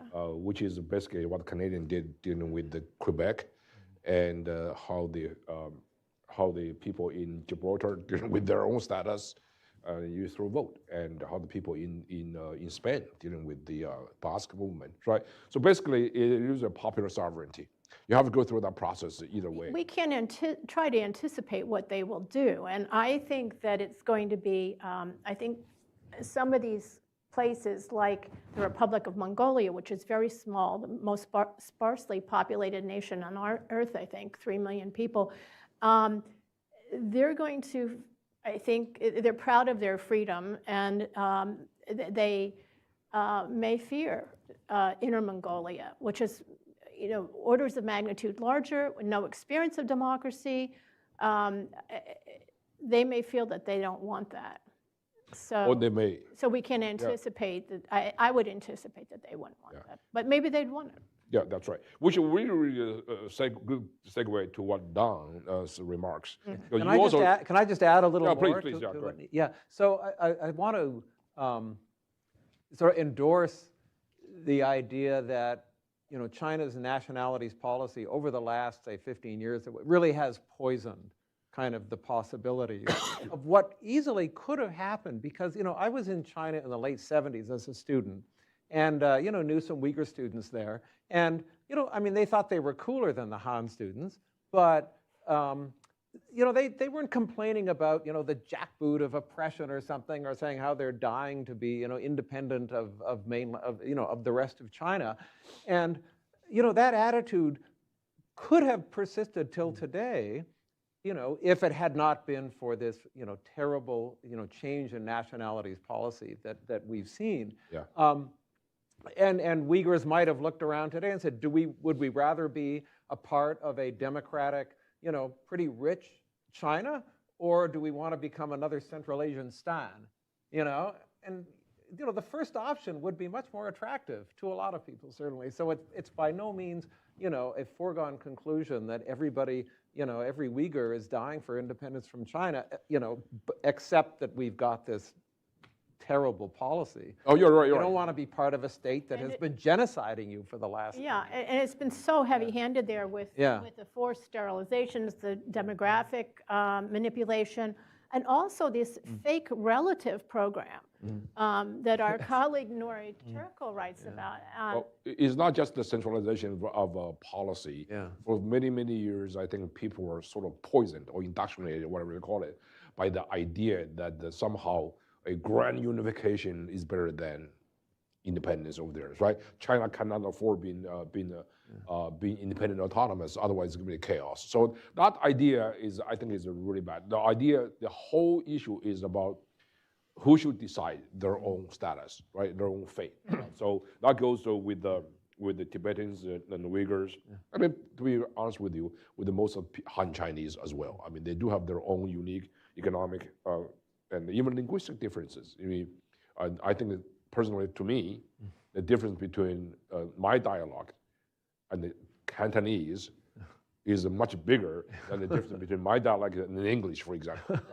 So it's a very unique. Now, Don, you mentioned something very interesting. Is that we cannot really impose a constitution from outside. You mentioned about the very important issue, outsider and insider issue. I think that's important. It's important. However, just to learn from you as a contrarian, constructively, the issue seems to me is not external or internal. The issue is whether there is something universal. Now, we haven't talked about this, about how the regime is going to collapse, right? But the one possibility, even how it might be very distant, but think about it's not. One distant possibility the regime collapses is because U.S. and China get into the war, right? And China has been defeated. And then we have the situation like Japan. When Japan was defeated, what did we do? We gave them a constitution. We wrote the constitution. MacArthur gave it to the Japanese, like it or not. They ratify it, right? So there is a possibility that, because that's a universal ideas, the Japanese embrace it, even to this day. They hold onto their constitution more seriously than we do, right? So in the case, so what I'm saying is, it's a possibility. Yes, there are some lousy foreigners give bad advice to China in throughout history. Frank Goodenough, for example, he wanted Yuan Shikai to be the emperor, and General Stilwell, for example, it's terrible ideas, right? But you do have some kind of something universal that I think as American we have something universal to give to the rest of the world, and I think a lot of people in China would love to have some kind of a constitution. Doesn't matter who wrote it, who gave it to them, or what happened, and that they will have the opportunity to ratify, or reject or accept it. So my question to you is, I'm not trying to repudiate what you say, but I'm saying is, in the scenario of the collapse, which I think very interesting. I watched Justice Neil Gorsuch on C-SPAN the other day. He said something very interesting. He was asking, now, what do you think is the most beautiful part of the American Constitution? Is our Constitution the best in the world? And he said, well, I have read some constitutions from Soviet Union, from China, North Korea. They're beautiful. I mean, they're not fake. It's a freedom of expression. Everything is there. We want it much better than what we have. But the difference is they don't mean anything because they don't have the separation of powers. Power is concentrated. That's what the CCP is all about. They monopolize power. So once you have a monopoly of power, nothing will work. So, but this is a scenario when we don't have a monopoly of power. So in other words, anything will go as long as the people agree to it. So I'm asking you, do you agree with what I said? I'm sorry, Never mind. What's the specific question? The specific question is, in other words, I don't think it should matter if there is an external or internal constitution. As long as there is a fair way to have a constitution, either written by the 50 people, in the Independence Hall, behind the door, or not. But the question was we have some kind of draft that people will decide. Yeah. So from your remarks, I sense the idea that you reject the idea somehow outsiders should not get involved, also should be totally transparent. So I guess what I'm trying to say is, so I have, what the Constitution eventually looks like, right? If someone says, oh, you got that idea from foreigners, I think that's a stupid criticism, right? It doesn't matter where the ideas come from. The point is, are they good ideas, right? Yeah. And then the second thing is, are they going to work, in China? So if you're talking specifically about separation of powers, that seems to be an idea that works generally well, right, in constitutions. And so, if I'm evaluating the Constitution that comes out of whatever Constitution drafting process occurs, I'm going to say, I think that's probably a good idea. And as you say, the ratification process is also very important. So there's got to be some process, whether it's the drafting process, whether it's the constituent assembly process, or whether it's the ratification process that gives it a kind of political legitimacy. Sure. I mean, if we put it to the body of Chinese voters, and they all approve at 90%, then that's a great source of genuine political legitimacy. Right. Piero, you want to add? Yeah. I think it's important to point out that the notion of universal values also exists in the Chinese tradition. The Chinese Communist Party, document number 9, 2012, that rejects universal values as a Western imposition, is wrong. I mean, you look at the Universal Declaration of Human Rights. There was a Chinese contribution to that, P.C. Chang. I mean, so you have essentially Confucian values that are also incorporated and present in the Universal Declaration of Human Rights. When Li Keqiang, basically his final speech when he retired from public life, he made this statement that men act and heaven watches, ren zai gan, tian zai kan. And that probably is what got him in trouble with Xi Jinping, because he is making an appeal to universal values there by which you can judge the actions of men, in particular one man. And that has resonance, again, with this Confucian tradition that Mencius cites, heaven sees with the eyes of the people and hears with the ears of the people there. So there is a lot of commonality. And when you look at that, the Constitution of the Republic of China with its 5 branches, yes, you have separation of power there. And you do have a drawing upon not just the Western tradition, acknowledgement of a Western influence, but also those 2 extra branches, drawing again from a indigenous constitutionalism, one that existed in the imperial system, a check and balance against imperial power that the scholar class represented. A very good friend of mine said very famously that Chinese communism is communism. The irony here is that communism is not only Western, and communism also believes that it's a universal value. Yeah. So anyway, so we have time for a couple questions. Let's go over there first, and then, yeah. Thank you. Thanks for a great conference. I'm Dan Tobin with National Intelligence University, but I have to offer the caveat that I'm speaking just on my own behalf, not any part of the U.S. government. I wanted to pull on a thread that William was offering, but open the question, to the broader group, and that is that you mentioned national rejuvenation, which is very much, I think, a very deep-seated, both Chinese elite and maybe broader aspiration that the party tries to monopolize, and they very much want people to believe only the party can achieve national rejuvenation. But it seems like if we kind of move the conversation to what could the U.S. do to prepare the ground in the meantime, being able to cast a vision for national rejuvenation that's not the Leninist one that's being offered, and that's not the sort of deleterious one in the international community, but offering one that is rooted in China's tradition, that seems like that would be a useful project. And I'm cognizant that it's not clear that the U.S. government, either in the prior or current administration, is likely to be doing this. But if you could sort of blank sheet of paper, either kind of how do you think if you were in a different context of a U.S. administration that was interested in this, how would you do it, and/or what would some of the pieces of that vision of national rejuvenation, rooted in the Chinese tradition but not the CCP's vision, be? So that's kind of a broad question, but thank you. William, go ahead. Thanks, Dan. I mean, that's exactly what I was trying to get at, is that I think that is a slogan by Xi Jinping used for coercive means domestically and power projection internationally, but actually has deep resonance with people.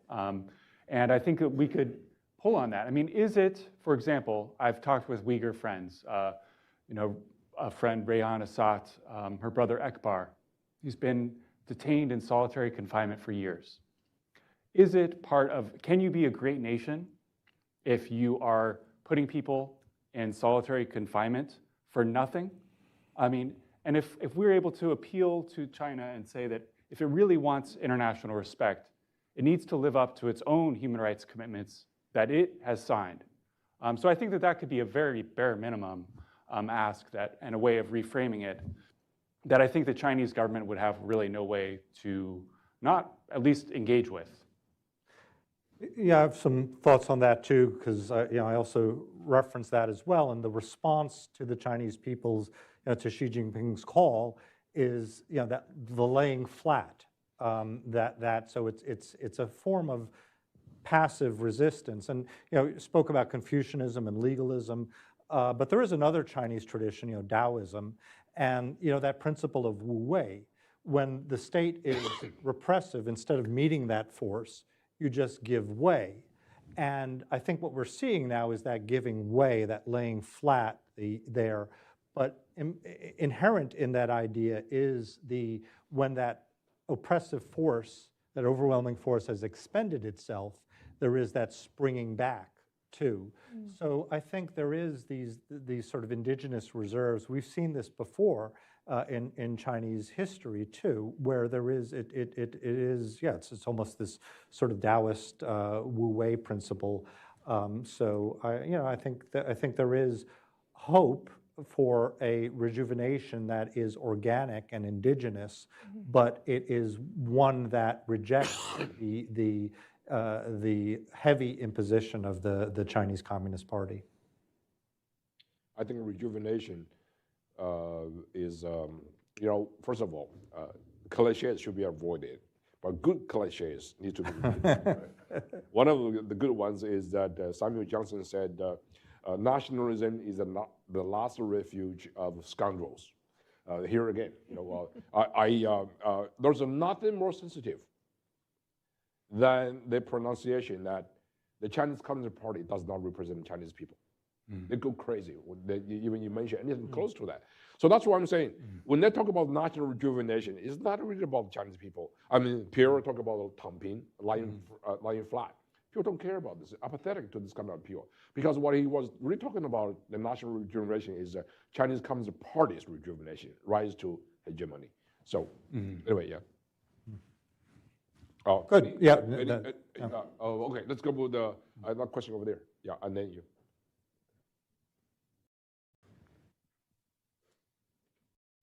Thank you for the opportunity to ask a question again. You seem to be surprised. Yeah. Okay. I'm not going to waste time to do other self-introduction, but what I'm really curious, so obviously when it comes to like China turning from an autocracy to a democracy, people based in Xinjiang, people based in Tibet or in Hong Kong, they will obviously be acceptive of that idea and they will welcome that idea. But in most public opinion polls, especially recently with CCP, actually a lot of people do support the Chinese Communist Party in China. At the high end is like 80 to 90%, but obviously that's a fake number. There's no government in the world that gets 80 to 90% of support. So in the scenario where the Chinese government went from a full-on autocracy to a democracy, which hopefully that is the case. How should we expect the broader Chinese people, especially based in the Han ethnicity, accept that transition and that change? Thank you. So let me just take on that because I know a little bit about that. You say 80 to 90% of Chinese people agree with the Communist Party. That's not good enough. In North Korea, it's 100%. The actual one is a survey done by Harvard University. It's a Kennedy School of Guanxi, right? So there is an Ash Center. The Chinese Communist Party pay a lot of money to that institution. So what they did was they conducted several years of survey inside China.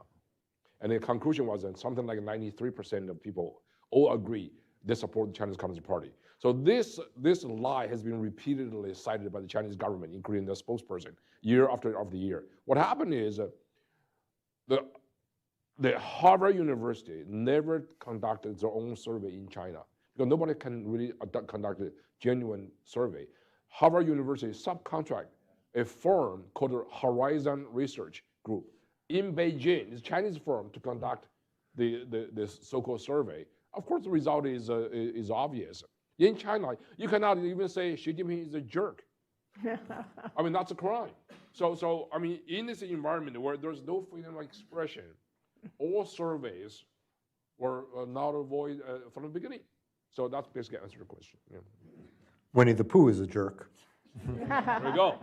You can say it here in the free country, yeah, but not in China. So Can I add something to that? So yeah, there is not freedom of speech, but I think the real issue with these surveys is that there's not freedom of information. So in other words, if the question is the Chinese Communist Party doing a good job, then relying on these surveys is crazy, right? But if the question is, does the average Chinese citizen think that they are groaning under the jackboot of dictatorship, then the answer is they probably don't. However, that is because they're not getting good information. Mm-hmm. So in a sense, that you could genuinely say that perhaps there is 80 or 90% level of support, but it's fragile. And if it were exposed to new information about soil pollution, food safety issues, corruption issues, revealing all the assets of top party leaders, then that support would probably drop extremely quickly. And so I think the issue is information. Yeah.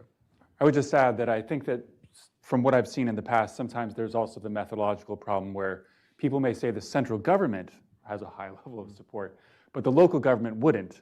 And that's because of by design, where all the problems are placed on the local government and the central government is always this kind of savior who comes in to rectify the mistakes.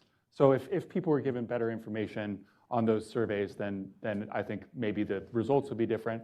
But also, I mean, how could there be more support? I mean, we're just kind of brainstorming, but I think that if there was an economic model, as kind of people like Michael Pettis are always talking about, where there needs to be more of a consumption-based model, there's the hukou reforms potentially, and more support for social services, things that people really care about in terms of the retirement benefits, the 5 pensions, which are generally, there's a huge looming crisis on those. If a democratic government were able to support those things more, you could potentially see how a democracy could maybe gain support through economic legitimacy as well. I think in China, if you don't read the news, you are uninformed. If you do read the news, you are misinformed. Okay. So I knew information. I don't think right now getting information is not the issue. The issue is the consequence of telling truth, and there's a genuine fear. Can you imagine you go to China, somebody asks you, do you support the Chinese Communist Party's policies? Okay, so even if you say no, if you think no, I mean, you might think if I say no, can I trust this guy? How am I going to get by if somebody knocks on my door? So in other words, in the totalitarian regime, in the information control environment, there will be no genuine survey results because there's a lack of fidelity. So that's what I'm saying. The response is very different. Oh, you can have the accurate survey result only in the country where freedom of expression is 100% guaranteed. So that's what I'm saying. Yeah. Yeah, I just want to point out that, that dropping out is a response. It's a non-response response. And that when you have that across the society, when you have, a 996 economy where people just say, what's the point? Where you have not just even, we talk about prison labor and Uyghur forced labor, but even people with college degrees it's like they're running in place on a treadmill and they're not making progress. So there is this movement towards just saying meh, and that's a response, even if it's a response. 996, by the way, is the Chinese working schedule from 9 o'clock in the morning to 9 o'clock in the evening, 6 days a week.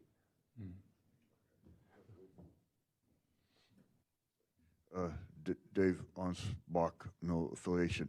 I just want to, can a case be made that the Chinese government and party is really not a true communist government, but actually a fascist government in disguise?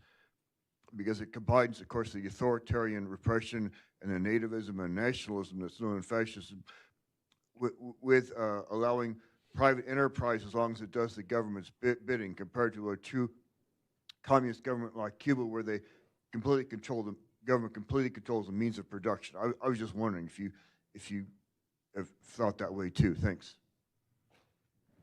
I can answer. I don't agree because it's not in disguise. So, it's all the things you mentioned plus the goose stepping of the military. Right. Exactly. So, so other than your statement that it was in disguise, so basically, you say it's not well disguised. It's a fascist government more than a communist one. Is that right? I don't it think doesn't seem very communist. Xi Jinping invades against welfarism, which makes people lazy. It has a higher Gini coefficient than I believe the United States. There is a core identity. There is also a tactical methods. I think in the regime is basically the communism in a way. I mean, that doesn't include it from being fascist in methods, right? So if you look, one of the things that if you read communism, you understand the doctrines, you understand basic tenets of communism. China fits perfectly well. I mean, so it's a Marxist-Leninist there. I mean, you go to China, say people saying what's really guiding China right now is the 4 cardinal principles, right? 4个坚持，思想基本原则. This is basically the truth. Everywhere. I mean, the most important thing is China must have 4 things, right? Socialism, which is basically public ownership of all the means of production, use that words. And then Marxism, Leninism, too, and the leadership, monopoly power by the Communist Party, and of course, proletariat, dictatorship of proletariat. So that means all the repressive, that's the fascist side of this regime. That's all the tools of repression. Right? So I think, it's a fundamentally Marxist-Leninist regime armed with fascist methodologies and approaches. Just one thing. I mean, I think we juxtapose fascism and communism as left and right. And that's sort of, I mean, that dates back to the Soviet Union, this juxtaposition. But fascism, in many ways, is an ideology of the left. I mean, certainly true with National Socialism. Mussolini's fascism, or the Phalange in Spain, had ideas of state corporatism, and I think some of that you see in China too, with these, basically the state-owned enterprises or PLA-owned enterprises. So that would be a more purely fascistic element. But fascism and communism in many ways are children of the same mother, but they are they siblings who fight. So, but I don't think that that communist concept of fascism as being the opposite of polar opposite of communism is correct. So we're going way beyond time. This is a big topic, and we just hope that this is the beginning of the long conversation. Get ready for the scenario of the communist regime collapse, right? This may be a problem of hope, but also maybe a problem of reality at some point. Totalitarian regimes cracks no prior warning, so you never know. So again, look for our publication, and the title of this report from the China Center in Hudson is called China After Communism, Preparing for the Post-CCP China. And it's also available online in digital format. And I'd like to thank the panelists again. I mean, doing a fantastic job. And also I'd like to take the opportunity to thank my deputy, Colin Tessier K, who is the office manager of China Center. He's done a fantastic job. Without him, this would not be possible. So thank you for coming. And again, thank you for your attention to this matter.